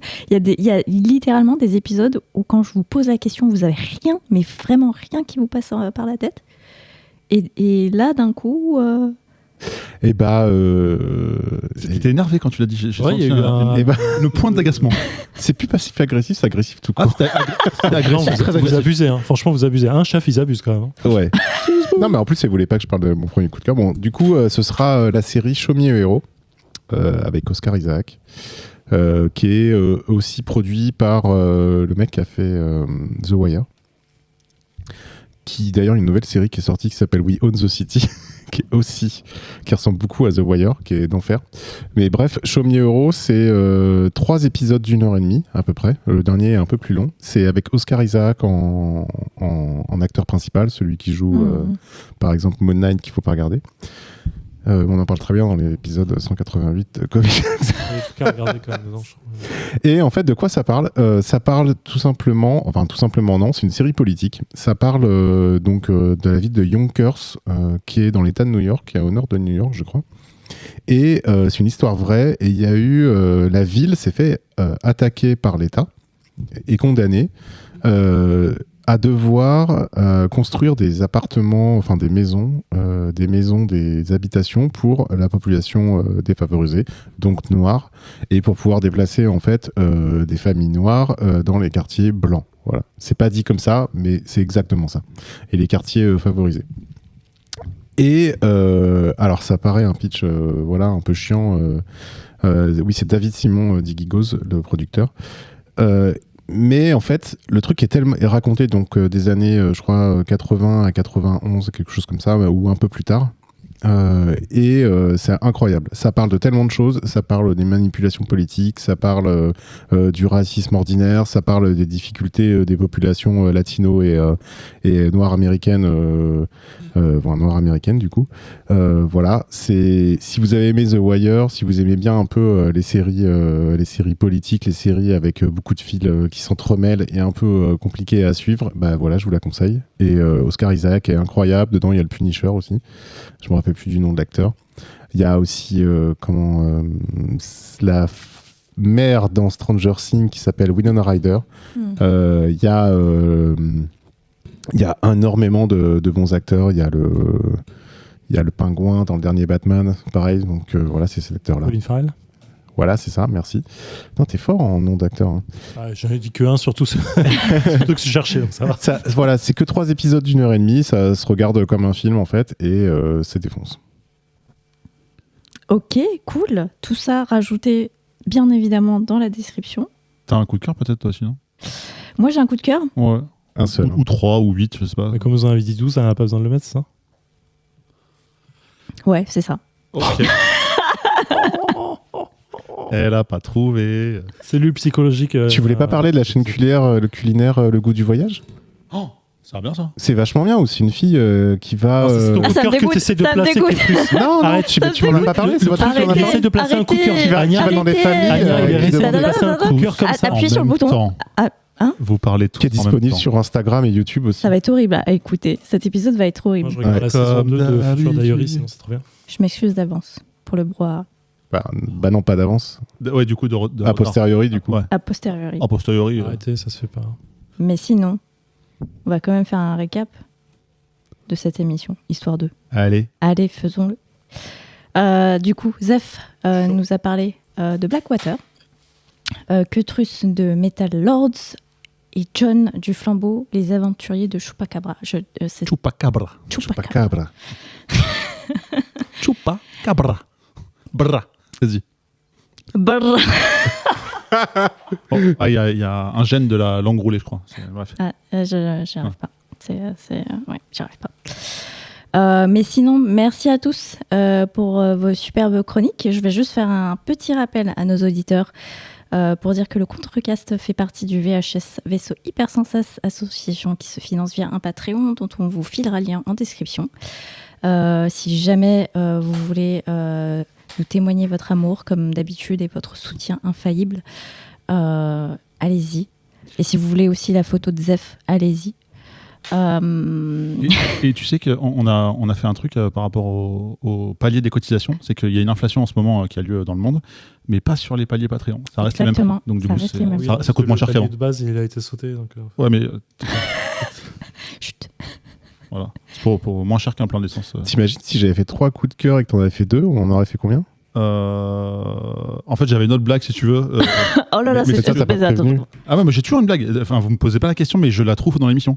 Là, typiquement, c'est Oh, le combien de fruits et légumes nous avons cités pendant cette émission. Et j'ai la liste. on a, Un alors, on prêt. a parlé de fraises, bananes. Non. Non, du coup, il y en a 2 de plus, ça marche plus. Ça. On peut revenir sur la blague De de Kétrus fruits rouges. Ah. On a parlé de fruits rouges. On a parlé de fruits rouges. Je le compte comme 1. Allez. On a parlé de betterave. On a parlé de figues. On a parlé de raisin. Et l'autre, je l'ai pas noté. Mais la betterave, c'est pas un fruit. Betterave, légumes, c'est- légumes, j'ai dit. Ouais. Voilà. C'est tout. Ça fait combien du coup? C'est un tubercule. En gros, mettez 5 étoiles sur les trucs de podcast et voilà. Quel Mais faites pas chier. Faites pas chier. Oh là là. Ça fait 5 coups de cœur. Merci, c'est pour le montage. Pauvre Anya, elle est Ouais, dépitée. Pardon. Je pense que ce ne sera plus moi au prochain épisode. Ben non. C'est faux. Hein. C'est une Parce blague. que Oh. je vends ma place d'host. Tu du vends ta Contre- place 5 étoiles. je vais faire une enchère sur eBay. Ça démarre à 3000. 3000 pas d'essence. On va lentement clôturer cet épisode, mais juste avant, on va quand même faire la pub respective de vos comptes réseaux sociaux, etc., comme d'habitude. John, où est-ce qu'on te retrouve? En train de regarder Jonathan Cohen sur Sur YouTube. Et plus sérieusement, on va dire là où je suis le plus actif en ce moment, ce serait Instagram. Allez, je dis jamais ça. Donc instagram.com/JohnCouscous. Ah ouais, Voilà. Non, c'est vrai. Zef a l'air complètement halluciné. Non, pas du tout. Je suis admiratif de ta patience Ouais. envers nous. Et je te présente mes excuses pour tous ces débordements qu'on a pu occasionner Waouh. et auxquels j'ai pu participer. Zéphiriel partout. Voilà, c'est simple. Zéphiriel partout, c'est attaché. Avec Sur Internet, multimédia, vous connaissez pas? le tiré du 6 ou le tiré du 8? Oh l'enfer. Kétrus. Oui, bah, on me retrouvait dans le Contrecast et sur la chaîne de l'Appel aussi. En 2 mots. LAPE2L. Où j'entame une campagne de super-héros, de jeux de rôle sur les super-héros. Et sinon, Kétrus partout aussi. Je ferai pas la blague 2 fois, c'est bon. On arrête les blagues. Ok. Là, on arrête. Pour l'émission là ou pour la... Pour cette émission. Ok, ça marche. Eh ben, merci encore à tous. Merci à nos auditeurs qui sont sur Discord en ce moment même. Et au mois prochain pour l'épisode, le nouvel épisode du Contrecast. Peut-être. Peut-être. On sait pas. Merci. Peut-être.